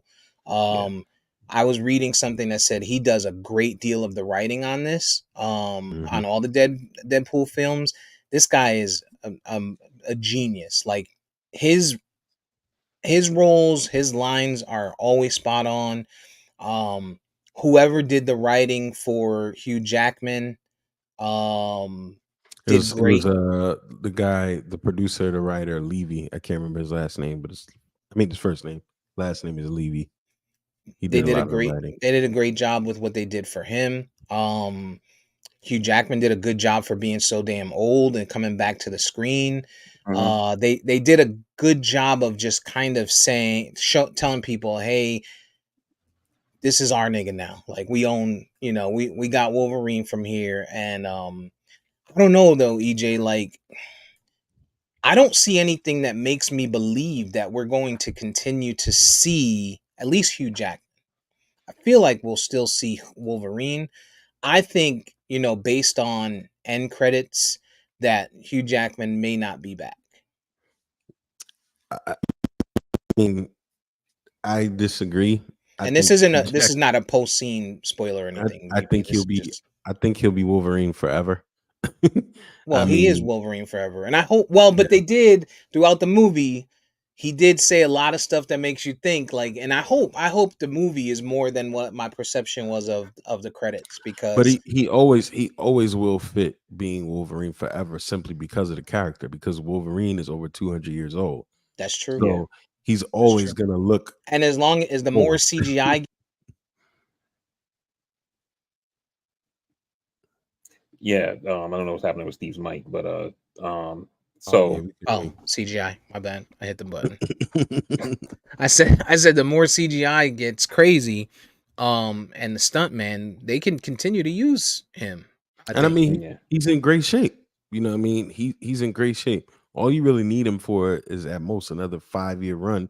He's in great shape. I mean, Mahershala Ali is about 50 years old, and they're casting him to be Blade, which I thought they should have went younger. But Hugh Jackman, I think, is under 50. Wait, they're casting him to be Blade? Yeah, that was a couple years ago. Yeah, Mahershala Ali is going to be Blade. Wait a minute. Yeah, so Hugh Jackman is 55. Hugh Jackman is 55. And EJ, the writer you're looking for is Sean Levy. Spoil this shit. Sean Levy, there you go. You make me spoil the movie. Well, hey, don't do that. But Mahershala Ali is Blade going forward. Okay, if it ever comes out, if it ever happens, and that's been part of the problem that Marvel's taking. Well, I hope it doesn't come out now. I never wanted them to cast him. I wanted them to cast somebody younger, but going back to they need to bring fucking Wesley Snipes back. If you're gonna do one more, give Wesley Snipes one more, and then you can cast somebody. Not gonna be one more. It's supposed to be a whole new. But that's what I mean. Character. But the first one needs to have Wesley Snipes in it. He's supposed to be in it in some way, but not as Blade. Nah, suck my dick. But Hugh Jackman is 55.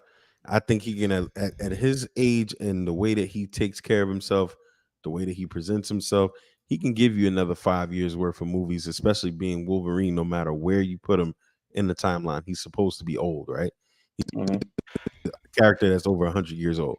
So, I think we'll see Hugh Jackman in the character for at least a few more films. They're rumoring Wolverine versus Hulk at some point, which will be savage to have if you read the books and they made anything like it. It'll be nasty.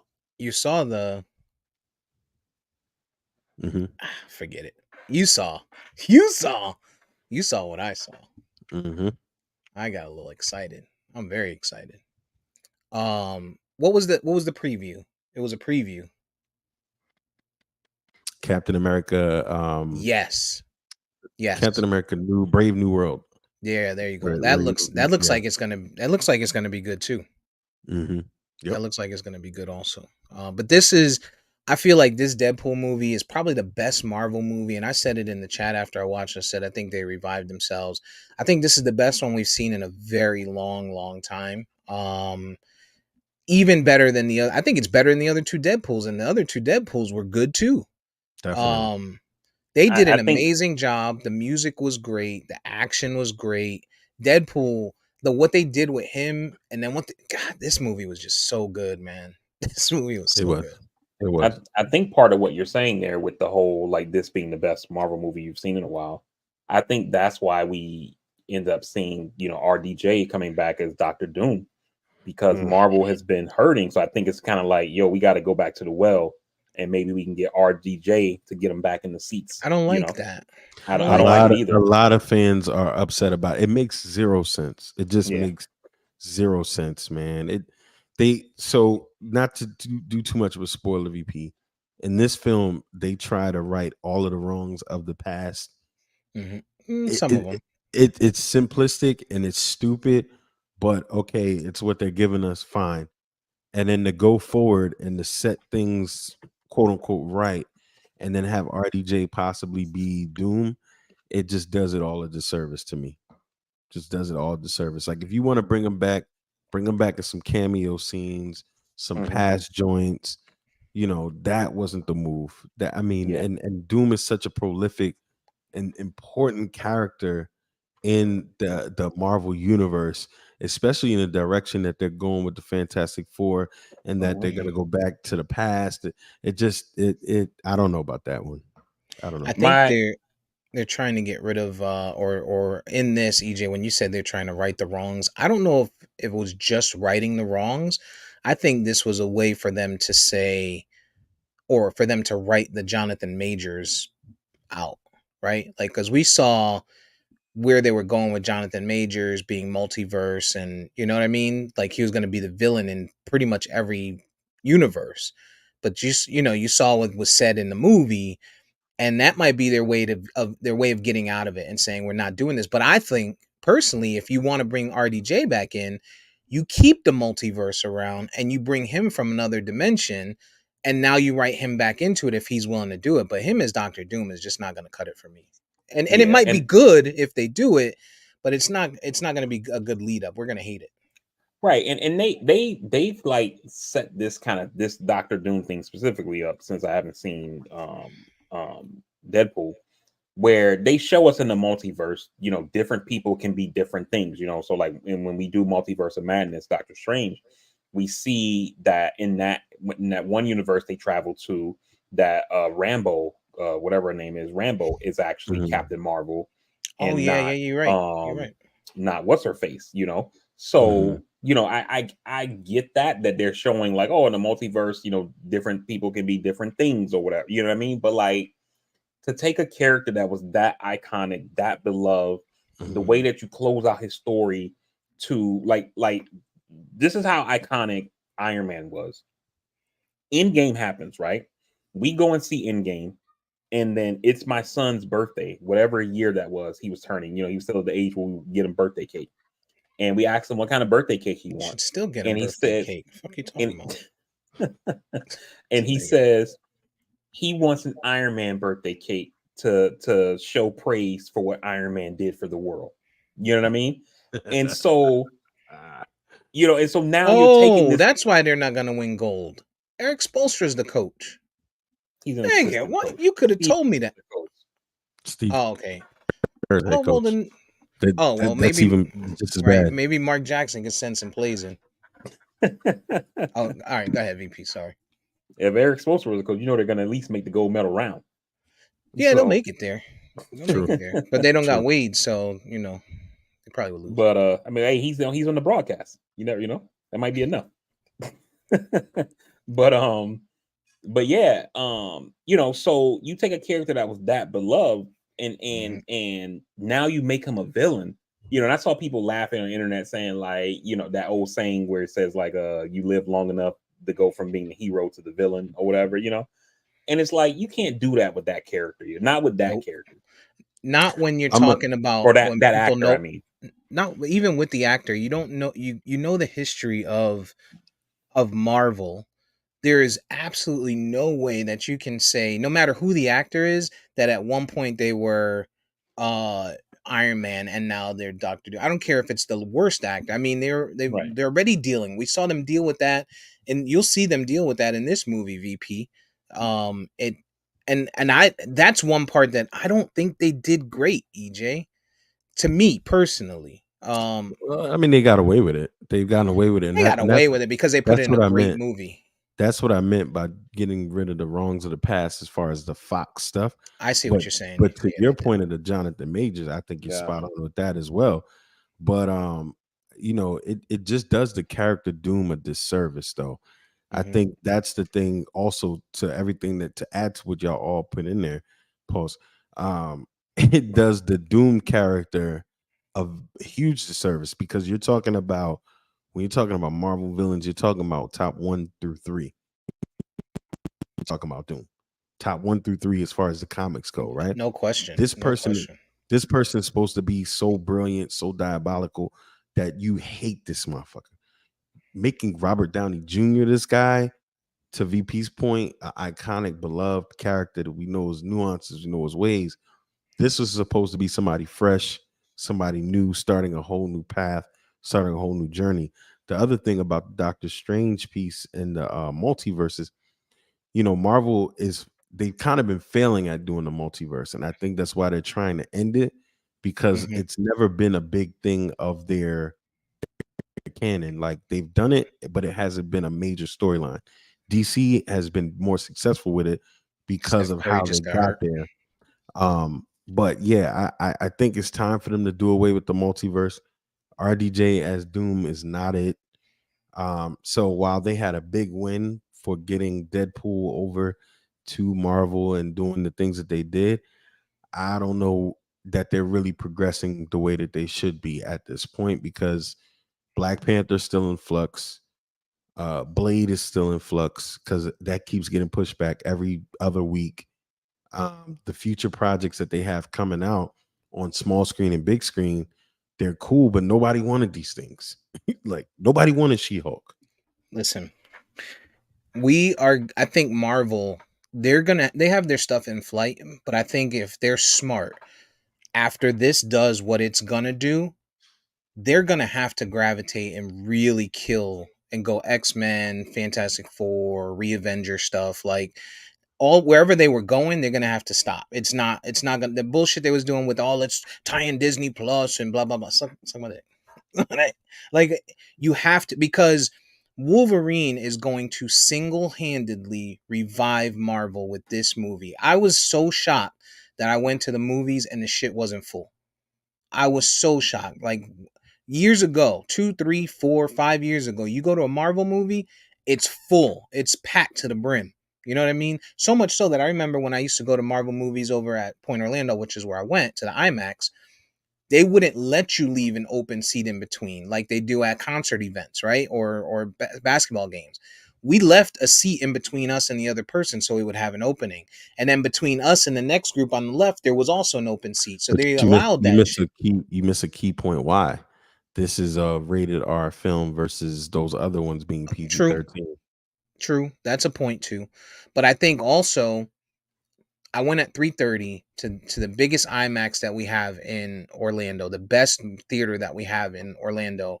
I would have expected it to be somewhat close to full, if not full. Of course, prices are high. The tickets were $22 a ticket, so I get that piece too, or maybe more. I think it was 26 a ticket, but whatever. Nonetheless, I think this thing is going to be so good once people start to see it. The ratings are going to be good, the streams are going to be so good, it's going to revive people. They're going to have to say all this shit we have in flight, let's really sit down and rethink how we do this. Maybe we do some of it straight to Disney Plus, and let's focus some of our efforts and our best people on let's get X-Men out. X-Men is going to sell when you do it Steve, right. EJ, did EJ, yeah. that brother said, I went to the movie theater that has $26 per seat tickets for matinee prices, and I was No, surprised it was empty.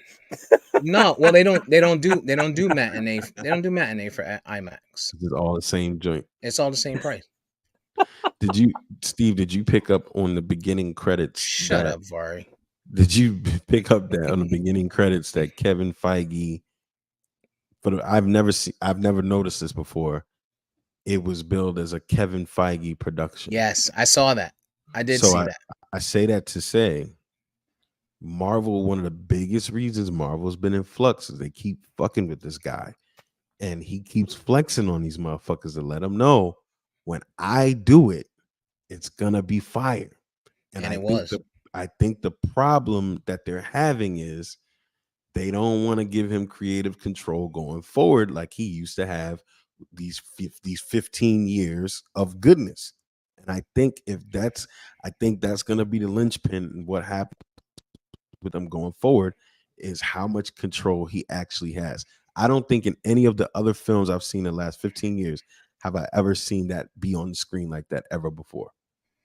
EJ, the thing about this one, and I know I know what your point was, but I want to kind of go back to that point a little bit. You said it was rated R, which it was.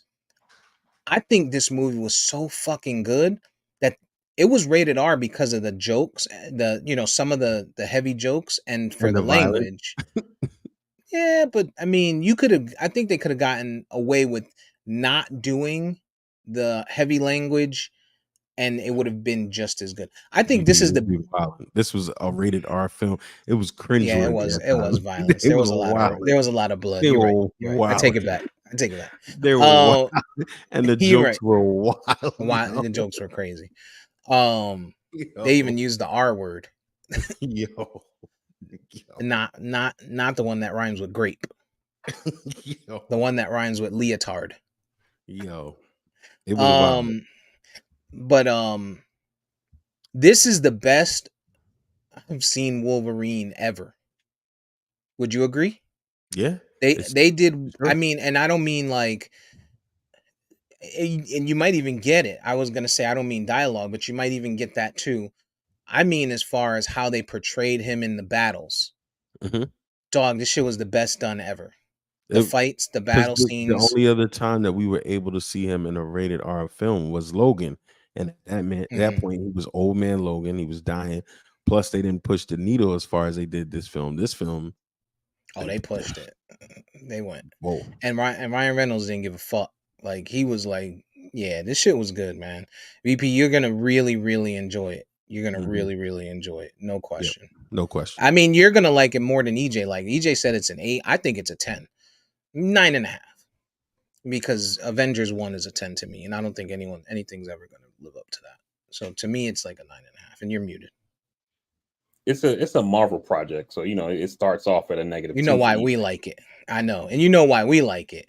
The reason we like Marvel, if you get outside of like the full story piece, is that part is a 10. No question, man. The visuals on this shit was so good, yo. This is a movie for comedic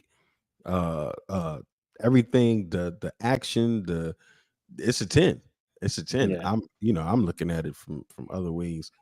I think if it just stands alone, it's a 10. But I think what they're trying to do with it to make it a platform for other things, that's the part that kind of pisses me off.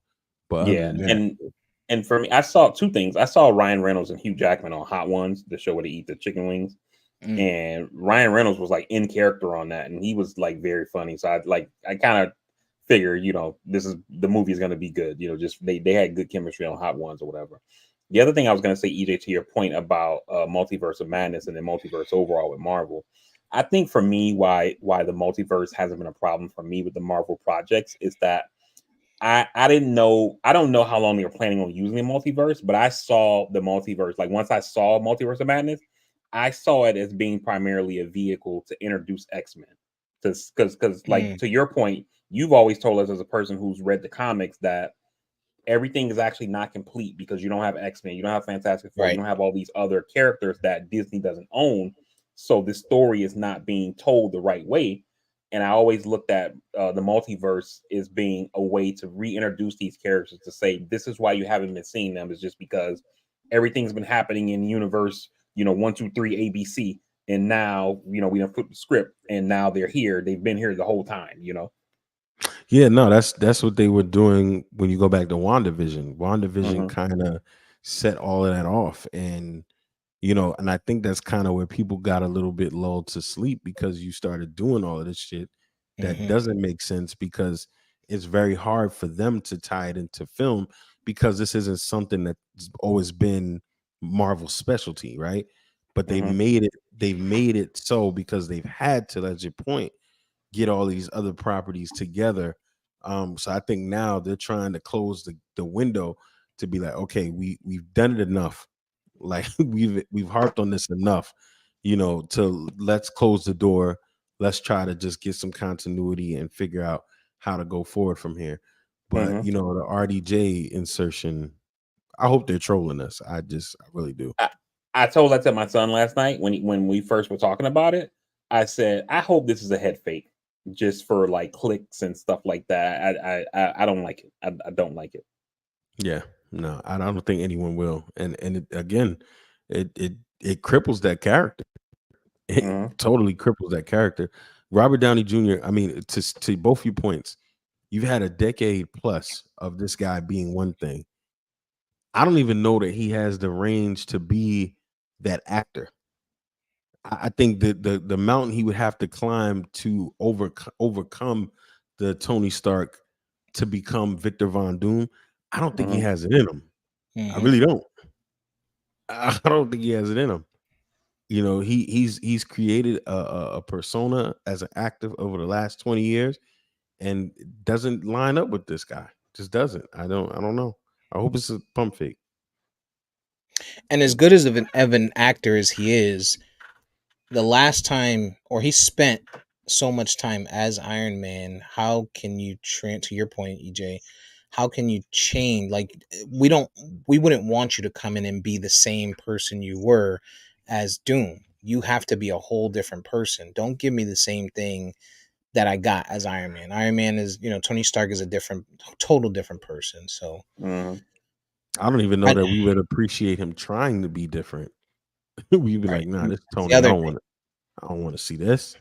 To this at this point, I don't know that I could see Robert Downey Jr. in another movie and not think of Iron Man. So imagine putting him in another Marvel movie and thinking of him as something else. So we'll see, man. But it's like you always say, Steve, when we talk about stuff, James Gandolfini, everybody, he's Tony Soprano. Nobody calls him that. You know what I mean? And RDJ, we know that he's done a bunch of roles. And even as iconic as Tropic Thunder was, everybody knows him as Iron Man. You know what I mean? And so, the dude from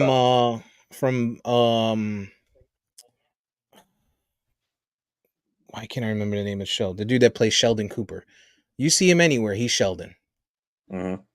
Omar from The Wire, rest in peace. Omar from The Wire is Omar. Like, it's just there's so many actors that are like that. And Bart Simpson is Bart Simpson. I will never see him as anything else.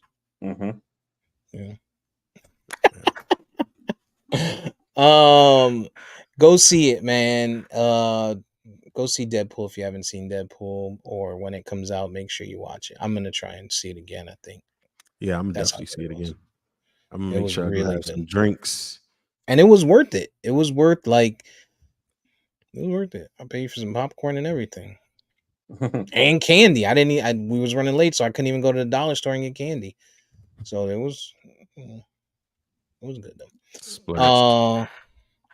Go ahead, VP. Go ahead. I know you want to talk about Tua. Go ahead. No, I don't. Tua got paid. We get it. The Miami Dolphins are so good with contracts. He got less than I expected. Yeah, they put the money here. They baked in this year's contract. I know. Go ahead, give it to us. Pause. No, it's a good contract. I can, like, after looking at the contract details that came out yesterday, I can see why this took so long. It has some incentives in there for playoff wins and things like that. I guess you probably expect that for any player's contract. It has some playing time incentives, so if he plays 50% of the season, he gets some bonuses. But the thing that really surprised me is that when this contract was first released, I looked at the years and the money, and I was like, okay, 4 years, 212, but 160 something guaranteed. So that probably really means it's a 3-year 167, because that's really all that matters, is guaranteed money. And the way that the Dolphins have this contract structured, this contract is really only a 2-year contract. It's not even a 3-year, because all except for 3 million of the 167 million guaranteed will all be paid out in the first 2 years. 40 something million of it was at signing, and then he'll get a huge portion of it next year, and then the second largest portion of it in 2026. And then after that, only $3 million of the guaranteed money will be remaining, which means that if this doesn't work out and the Dolphins want to walk away from him, they can walk away from him after the 2026 season, and it'll only be a $3 million cap hit. And that's what stuck out to me most about this contract was that, you know, an illusion was created as if they wanted to make him the quarterback of the future, when in reality, you know, they did him a solid to say, hey, compared to the market, you're worth it because you're better than a lot of these guys, whether people want to admit it or not. You're better than a lot of these guys, but can we trust your body to hold up? Right. Can we trust you to be the guy for the next 6 years? Right. I don't know. So I mean, it was very wise on their part, to be honest. Yeah. And for them, you know, it's like we get the little bit of insurance where we're not tying ourselves to this guy for 5 years from the team perspective. From his perspective, I get the big payday. I'm getting, you know, 160 something million dollars, you know, over the next 3 years. But then also, if he balls out, we're right back here in 2026, because there's no way he's going to play in 2027 or the 26-27 season without, you know, a new deal. You know what I'm saying? So we could be right back in the situation, and the market will be reset. Right. So it'll be, you know what I mean? It wasn't bad. I think it was a good move. You know, in Jordan Love's situation, I mean, to me, for you guys to pay him that much, and he only has 35 career wins. Whew. Yeah. Whew. Jordan Love looked good last season. He beat the fuck out of us in the playoffs, so I can't hate on him.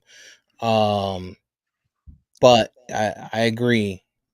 I would probably personally want to see more if I was them, but also to what VP always says, what's the other option? Okay. Yeah. What's the alternative? You know, and for them, they're super young, so their wide receivers are young. They just got younger, well, sort of younger at running back, because they got Brandon Jacobs, didn't they? I'm sorry, Josh Jacobs. Josh Jacobs. Yeah. I think so. They got a little bit younger than what they had with Aaron. Yeah, even though he's a bum. They're a little younger than they had with Aaron Jones. So not much younger, but they put some money in there. But their wide receiver core is going to be around for a while, and as long as that's not a fluke, which I don't think so. Those guys are fast, they're big, you know. So Jordan Love has the parts and the pieces. It's just whether or not he's going to continue to have the intangibles that, you know, if he's going to be able to produce and hopefully not allow the contract to make him, you know, step back at all, you know. Tua's coming in light in the britches this year, so this is going to be a good test for Miami and for Tua to see if his body is going to hold up, because he's going to be lighter this year than he ever has been before, which means he's probably going to be moving a lot faster. If he takes a hit, it's going to be that much more impactful. If he can get through the season, you know, healthy, that's going to be a really good look for y'all in Miami. Yeah, I mean, you know, I hope that you know, that he's able to hold up, but you know, at the end of the day, you know, I think the Dolphins put themselves in a bad situation of talking up. It's almost like they felt like they had to respond to the media.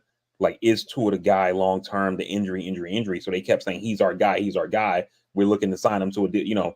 And then now you put yourself in a situation where it's like, hey, we're looking to sign him to a deal. And then when Tua's like, show me the money, they're like, we don't want to pay you that much though, you know. So I think they kind of hurt themselves by going so hard in the press about wanting to you know, make him the future and all that kind of thing like that. And then when you start seeing that they're far apart and all this stuff like that, it seems like, I thought he was the guy of the future. Why can't we get anything done? And again, we all understand it's a negotiation, right? Where there's Tua, Joe Burrow, Dak Prescott, CeeDee Lamb, whoever, you know what I mean? Like, there's a number that CeeDee Lamb believes that he should be paid, and the Cowboys think that number is way too high. There's a number that the Cowboys think CeeDee Lamb should be paid, and CeeDee Lamb thinks that number is way too low. And we negotiate and figure out something we both can live with. You know what I mean? But a lot of fans don't see it that way. It's just like they didn't sign him on day one of negotiation, so there must be something wrong. Right. Yeah, and it's tough because the QB, position has become all that more important because, like I told y'all before, the league has allowed itself to want to see microwave performances. So now, a team like Green Bay that should have been able to cook and let Jordan Love rock out, and wait. Now you've paid him 200 something mil. All of that goes out the window. Now he's got to be king of the North. This point. On the flip side, you see older quarterbacks having more success. Baker, Goff, Stafford, all of these guys, they're getting better as they get older. So it's kind of like the league doesn't even realize it's pressing for something that isn't showing any success. It's actually the older these guys get, the better, So it's gonna be crazy, man. And the Jets right now, just quickly to talk about contracts and to address Philly fans. And I think people appreciate this. Philadelphia Eagles fans, stop the cap, stop the madness. Your team should have signed Hassan Reddick long term for more than $14.5 million a year. The dude averaged over 10 sacks per year in the last 5 seasons. He stopped the run. He did everything for your defense. You now got a guy in Bryce Huff that you're getting for 3 years, $51 million, 53, 51. Max contract he can get per year is $20 million. He just had his first double-digit sack season last year. He's 25. Your defensive coordinator, Vic Fangio, days into camp comes out and says he can't play more than 40% of snaps. This is something the Jets knew already. We knew this. We got him as an undrafted free agent. He came in as a specialist. We drafted a edge guy first round last year because we knew this guy can't play more than 40% of snaps. So you're welcome, Philly. While you want to laugh at us for Hassan Reddick holding out, great, cool. You just paid $20 million per year for a guy your coordinator just said will not play more than 40%. That's all I wanted to say. Shout out to y'all, Philly. But also, EJ, I think that the Hassan Reddick piece kind of ties to what you were saying about the quarterbacks, right? Because of how much the league has started paying these quarterbacks, Brock Purdy is the reason that Brandon Ayuk doesn't have a contract right now.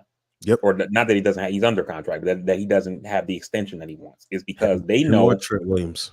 Right. We can't pay you all this money. We've already paid Kittle. We've already paid Bosa. We've already paid Debo.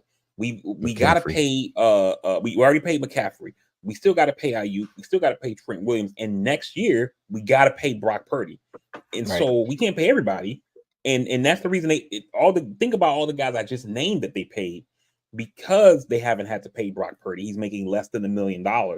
They're able to pay all these other guys, but they like, yo, now that it's time to pay you, Brandon Ayuk, we don't know if we can, not that we don't know if we can do that. We can't do that because we got to save money for Brock Purdy. Maybe we can pay Trent Williams if we structure the deal right to leave Brock Purdy some money. But we're kind of behind the 8 ball here, And so because these quarterback contracts have gotten so crazy, that's why a guy they just paid Jalen Hurts, they paid Devontae Smith, they paid freaking AJ Brown, so now it's like, yo, we don't have enough to give Hassan Reddick a contract like that, even though he deserves it. But this is where, on the contrary, for me, is they just did bad business. This guy 3 seasons ago, when he was getting double-digit sacks and stopping the run, that's when they should have paid him, because essentially you took a guy, that's younger and that looks like a shinier toy on paper, and you're giving him the same money that you didn't want to give this dude. And he's not going to play 40% or more of your snaps. So I think to me, it doesn't make sense to me. Like, I get it. Like, he's turning 30 years old. I get it. And essentially, again, if you had paid him sooner, you would be on the back end of something right now that you could just be like, and I mean, essentially they did do that, but did you get a better player in return for that money? Right. Me, I would have rather them been paying him 18 on his way out on his last 1 or 2 now, versus now you're paying Bryce Huff, who was in a system who was extremely unproven prior to that. You're paying him money, and he's not going to play 40% of your snaps, more than 40%. That's a good point, because if he was at the That's end the of a crazy deal, part to me. you could have restructured him at the end and turned some of that money into a bonus, created some cap space, things like that. And that's essentially what we're going to do, because we're going to get a deal done and we're going to make it bonus friendly, time friendly. You know what I mean? But this guy's a proven commodity. Yeah, he's 30 and he probably only got 2 more years, maybe. But we only need him for 2 years. We got Will McDonald waiting as a rookie on his second or third season as a first round pick that many have said he can play right now. We're just trying to walk him into that. And, you know, Philly, you had a defense where you pretty much had everything that you needed, right? But you now go get a guy in Huff that you're paying more than this guy. Yes, he's younger, but on paper, he's not going to do the same things. It's not. Like if it's one thing to pay 20 mil to a guy if he's going to play 50+% of snaps. Huff is not going to play more than 40%. Your coordinator just came out days in camp. He's saying this. If I'm a Philly fan, I'd be pissed. Well, I think they're focusing heavily on offense in Philly. You know, that's why they signed their wide receivers. That's why they signed Saquon Barkley. Like, these guys, they're thinking, how can we put points up? The end of the day, it's still going to come down to Jalen Hurts. Like, it doesn't matter what you put around this guy. If you don't find a way to make this guy not Cam Newton and make him be able to actually make passes, and to that point, Cam Newton was able to hit some of his passes and at least hit Olsen pretty consistently, even though he couldn't really hit his outside wide receivers too consistently. It's never going to work, right? And they may have seen his peak if they don't start to have that conversation with him. Like, I get it's a running league, but it's not college. Defensive coordinators are seeing this every week. You don't see it every week in college because there's but so many of them, right, that are good. But they're seeing this every week now. You know, they can see this type of running quarterback every single week, and they can play to stop it.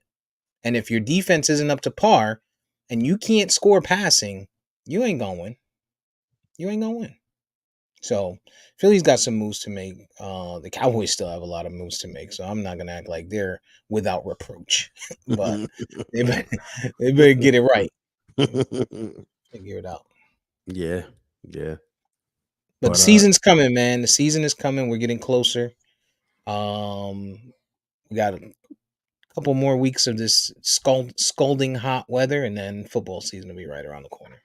Mm-hmm. Preseason is what, couple weeks from now? 2 weeks from now? If 3 not, weeks? When is the I know August 10th we'll be having preseason games, so for sure. When is the what's that game called again? Hall of Fame game? Yeah.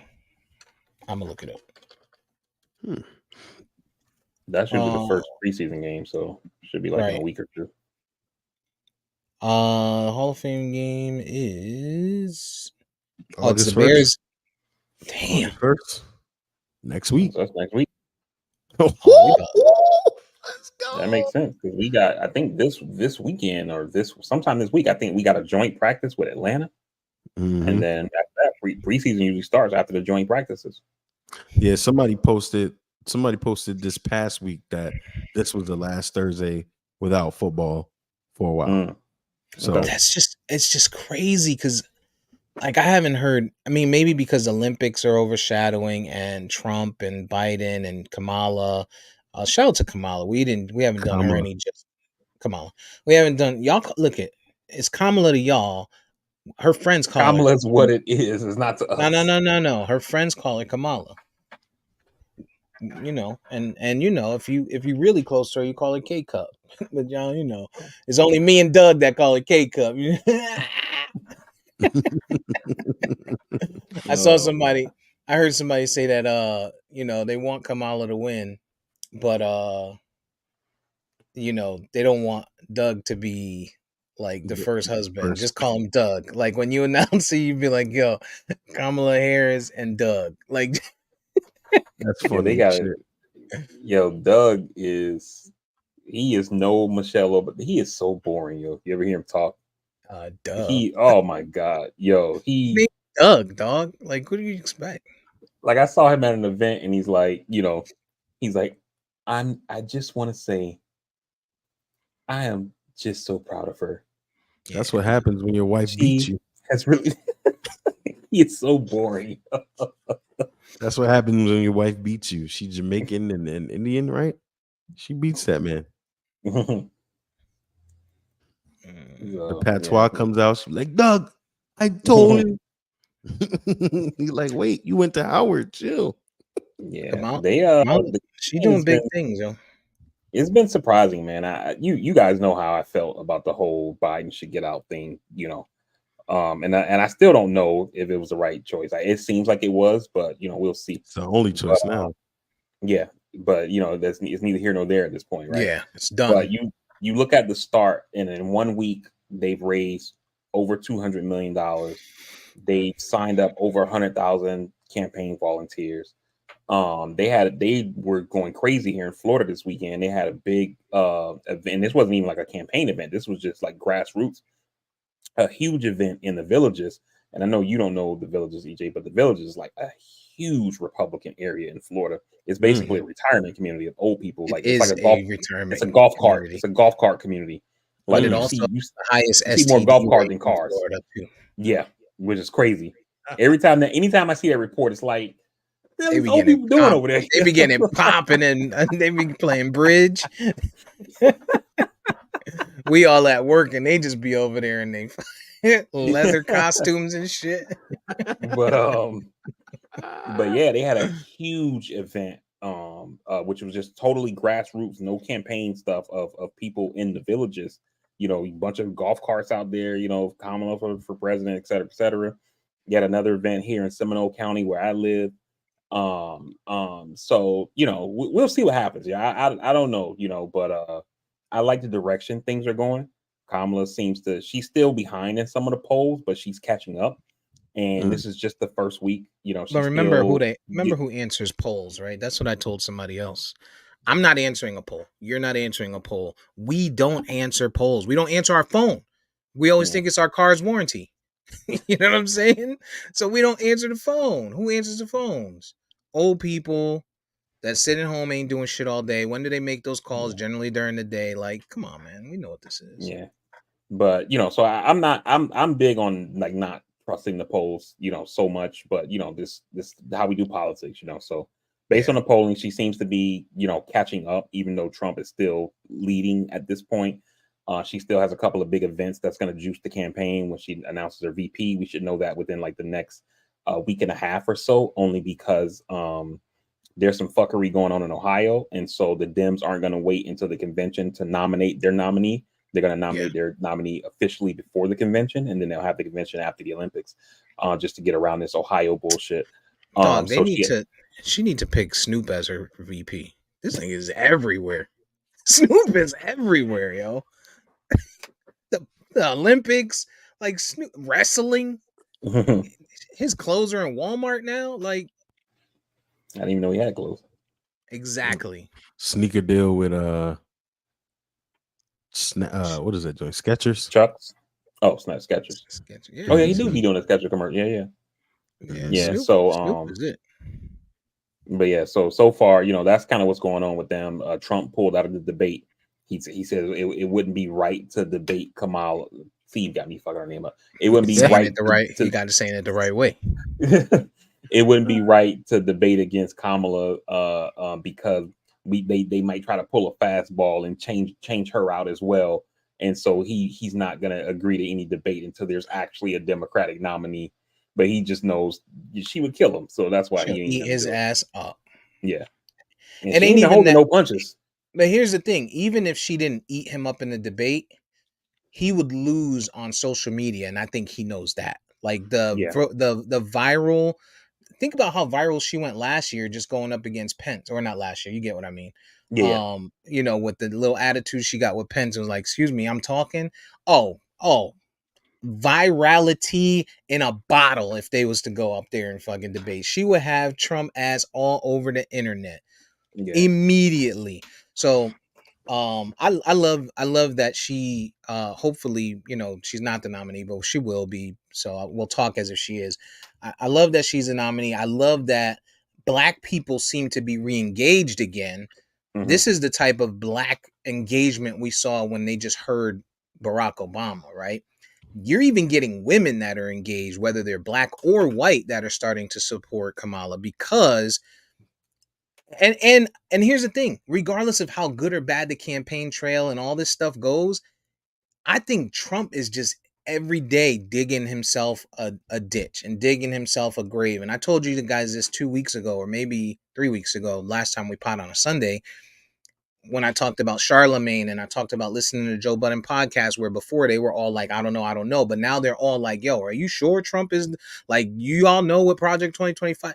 Like, he is digging himself a hole and he's trying to play the, I don't know what 2025 is. But then he comes out and every time he speaks, it's something that's in the fucking paperwork. So I think people are starting to wake up to it. And I think regardless of how good or bad she is, likability or not, he's going to do himself a disservice every time he speaks. And that's going to help her. And I think what's also helping her, this is something that you guys both said that I kind of pushed back on, and it seems that, hey, put this up, EJ. You're welcome. Seems that you guys were right. Time So, but given that we have, you know, some youth in the candidate, and it's funny even saying that just because of how old Biden was, because Kamala's 59. You know what I mean? Where we're saying, oh, we got some youth now, you know, but I know, right? But just with the youth in the campaign, you've also seen, you know, somewhat the youth in the strategy, right? Because they've leaned heavy into social media. Mhm. And they're up on TikTok with stuff, and so, you know, like for example, at Trump's rally the other day, he said something about, you know, a criminal is not going to stop being a criminal, and they clipped that up and went straight to social media because I guess he forgot he's a criminal, you know what I'm saying? And so they basically just started hitting them with that, you know, and so like just like little things like that of being quick of he says something and like an hour later it's clipped up and it's on social media attacking them with it, you know. So yeah, I like how they've started so far. I'm very impressed. I think the other thing too, the underlying thing, I think a lot of folks on that side of the Trump banner, a lot of the folks that identify with his typical voter, they're gonna be struggling, whether, you know, and I know VP will debate whether any of these people have any sense of morality or moral compass anyway. But the fact that he is a felon, the fact that this is going to be driven home stronger probably than any time before, obviously, because we have the basis for it now, where before it was the speculation. You know, are the blue lives gonna really get behind? Are the police unions really gonna get behind publicly felons, etc.? Yes, they are. The police union just endorsed them on Thursday. Yeah, insane. Which but one? the individual voters could be a little different. Yeah. One of the things that is going to be interesting to see is that base has said that Democrats are too soft on criminals, Crime. right? Yeah. But now you that was where I got was this. going. Now you got this this former prosecutor who has a track record of not being soft on crime. So if that was your thing to drive you over there, now you might have a decision to make. But we know what the real reason a lot. That's where I was going. Exactly. And that's where I was going. And while certain unions might do that, there are places like a Pennsylvania where, you know, a large part of that Western PA that was with Trump, they might not, you know, they might not go as easily. You know, it's in Michigan, Dearborn, wherever, you know, some places they might not go as easy as they did in the past. And I think Kamala is seemingly, that being a major part of her campaign, is a brilliant strategy. Brilliant. Yeah. And something that you're seeing in terms of the Trump campaign and Republicans in general having an issue on how to attack her, and I think that's why you keep seeing them falling back on the DEI stuff and you know, going straight to the racism, is that in one sense they're telling people, you know, we back the blue and we law and order, tough on crime, all that kind of stuff like that. And they keep highlighting like she's a cop, and then they're also telling people you don't vote for her because she locked up all these people. And it's like, wait, are you tough on crime or are you not? And so they're trying to have it both ways, and they're having trouble with it. And I think that's why they keep going to all of the racism, basically. Mm-hmm. Yeah. Did you see what I posted in the chat? There was a poll that went out in Detroit. There was 600 black voters, and 82.1% supported Harris, 11.5% supported RFK, and 0 for Trump. Yeah, I saw you when you posted up. That's crazy. I just Googled it to make sure that it, that I had the numbers right. But it's crazy. The thing about it is, you talked about them using social media and so on. There's a couple of things, right? I think there's two things. Kamala's playing with house money. She wasn't going to be the nominee, right? She was hoping that Joe would win. Maybe she wasn't hoping something would happen to him, but if something happened to him, that would be her route to the White House before the next 4 years, right? She wakes up and it's like, yo, you're the chosen one. You're going to be the chosen one. That's one. So I think she, that's why she's like, fuck it. I'm going to just put it all out there. I'm going to just say what the real is. This dude is a felon. He touches on people. He's touched on people. He has grape charges. He's got all types of stuff, right? But on the other side of it too is back against the wall. You got to punch yourself out of a corner sometimes. And we're playing with 3 months? You got 3 months to get out there and make things happen. You have to be aggressive. You have to be aggressive. And I think that's what you're seeing right now. I don't think it's I don't know that it would have been a plan or it was a full plan going into it. But I think it was, we really only have 3 months and we have to sell this candidate or we're going to really be fucked. How do we do that? Play the social media and really get everything out there that is the real on this guy. So it's going to be interesting to see. There's still, obviously, you still have your far right, I'm backing Trump no matter what, people. And we'll just see what it is. But I think there's going to be a lot of people that were thinking Biden is too old. Biden gave money here. Biden did this. Biden did that. And now there's a new person in there. So now you have a decision to make. Yeah. For sure. Yeah. And I saw a report this week. I'm not sure if I posted it in the chat or not, but it was talking about the theory of the case for the election. And I think that this is what Biden was looking at and why he was so insistent on not getting out and that he was going to win, is that even though Kamala has done a little bit better in the polls than Biden has, the race is kind of still basically where it was when it was Biden-Trump versus Harris-Trump. And there's about 7% of the electorate that remains undecided at this point, or at least they're saying they're undecided. And that 7% is largely made up of Black voters, Hispanic voters, and young voters. All three categories typically lean Democratic. And so I think that Biden probably was thinking, when push comes to shove, these people are going to come home and that's going to get me over the hump in order to win re-election. And then as time kept going, they were showing him polls like, dude, you're not only going to lose, you're going to take down the whole ticket, which is why he ended up getting out. And those folks are still undecided for whatever reason. But, if they, come home, or at least enough of them for Kamala, then God damn it, Steve. For Harris, then she should be okay as well. But we'll see. Still not a lot of time left, but there's still some time left. I think as she comes out and this dude just broke Steph Curry angles. As VP always talks about voting for the policy that the person presents. I think if she comes out and says the things that people want to hear in that demographic, it's going to be a better swing, Yeah. It's more believable.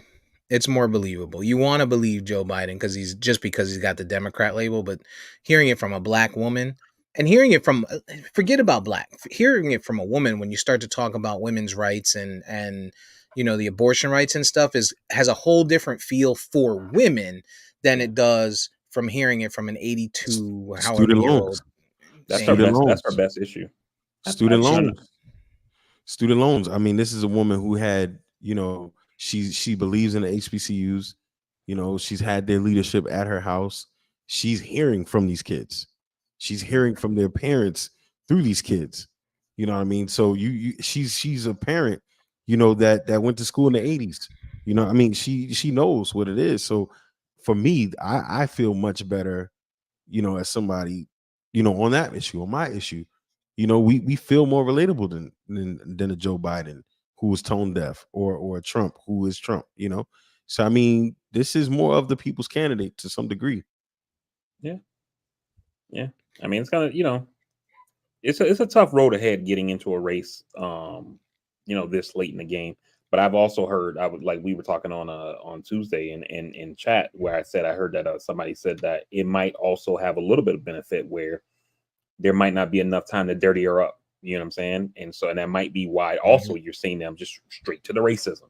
And they because couldn't find anything prior to this, really, Yeah. because it would have came out by now. Yeah, because she ran in 2020, and then she was VP, or I'm sorry, she ran her own in 2020, and then she's by pick. So whatever's out there is out there already. It's not like you're finding new stuff. Yep. Yeah. We'll see, man. I think the campaign slogan should be "Don't miss your shot." It'd be a good one.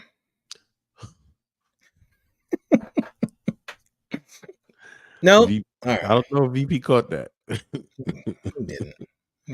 I don't think he caught that. That's a good one. I think that's a phenomenal one, but it might play into Trump's hands though. Yeah. You might not want to do that, but that's a funny one though. Yeah, it's gonna be interesting these next few months. Clearly politics has taken everything over that in the Olympics, because I didn't even know we were this close to football. So shout out to football season. Is it this Thursday coming? This It Thursday. is this Thursday. Yeah, See?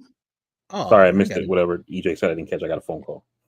I guess we got to do the. I should probably do the draft Steve, order then. Steve said. The slogan should be "Don't miss your shot." The campaign slogan should be "Don't miss your shot." It's a good one. Maybe like a LeBron joke on that or something. No. Don't miss your shot. Oh, okay. All right. I get it now. Oh, man. Savage. I get it now. Savage. Oh, my goodness. Well, That's funny. Okay. Well, we're at 2:27, so it's Sunday, beautiful day. At least here in Florida, it's beautiful, or it was beautiful when we started. Yeah, it's not too bad. I don't think I'm gonna go sweat in the grass today, so It's probably only 200 degrees. Yeah. All right. Well, that is all that I have for this week. You guys have anything new? HBO. If I don't see Damon tonight, I'm canceling my subscription, and I don't even pay for it. He gonna take it off his account himself. That's right. Oh, man. Well, I mean, VP, you're probably gonna see him. The question is, are you gonna see him in some action, or are you gonna see him in a dream, sleepwalking? Right, talking to his dead brother in his Smashing dream. his mom. Yeah. Whoa. Yeah, No, that was George a little Martin. extra. Can we talk about how George R. Martin is a sick individual? Oh yeah. The only thing that actually didn't happen in the books. Still sick. He's a sick man. To have an imagination like this, I mean, gifted but sick. Sick man. Anybody that comes up with this type of stuff, Stephen King, shit, all them dudes, they crazy, they sick. Mm-hmm. They got daddy issues. All right, VP, if you will do the best you can to get us out. The dude in Ohio finally took his shit back about saying it would be a civil war if Trump loses. But it's stuff like that, man. Oh, man. gonna be crazy. All right, VP, you got it, man. Get us on up out of here. Hey, as always, man, like we always say, make that phone call, send that text message, reach out to your people, let them know you're thinking about them. They'll appreciate it. You'll appreciate it too. Football is almost back, as EJ said, this coming Thursday, August 1st, so Sundays will be filled with joy finally. Next 2 weeks we got Olympics, so go out there and watch whatever it is you like: gymnastics, swimming, archery, 3-on-3 basketball, trampolining. You know what I mean? Like show them folks some support. You know what I mean? Mountain biking was on this morning. Right. So Olympics. Steve, you got to score in that USA game real quick before we get out of here. The USA won. It was something they won by 110 to 84. All right, that sounds about right. That's cool. But yeah, man. So go Team USA. Hopefully we can get them goals and win the overall medal count as well. With that being said, man, you can find the podcast on all podcasting platforms by searching at Castworthy. You also can follow us on any of our social media by searching at Castworthy. On Instagram, it's at Castworthy_podcast. While you're there, you can leave us a like, subscribe, share, follow, tell a friend, help us grow the audience. We very much appreciate it. And with that being said, to the fellas out there, hopefully, you got a Dorothy in the streets and a Blanche in the sheets. And to the ladies, hopefully, you got yourself a Denzel Washington out there. And we'll see you guys next week for another fresh episode of the Castworthy Podcast. Until then, we out. We love you. Peace.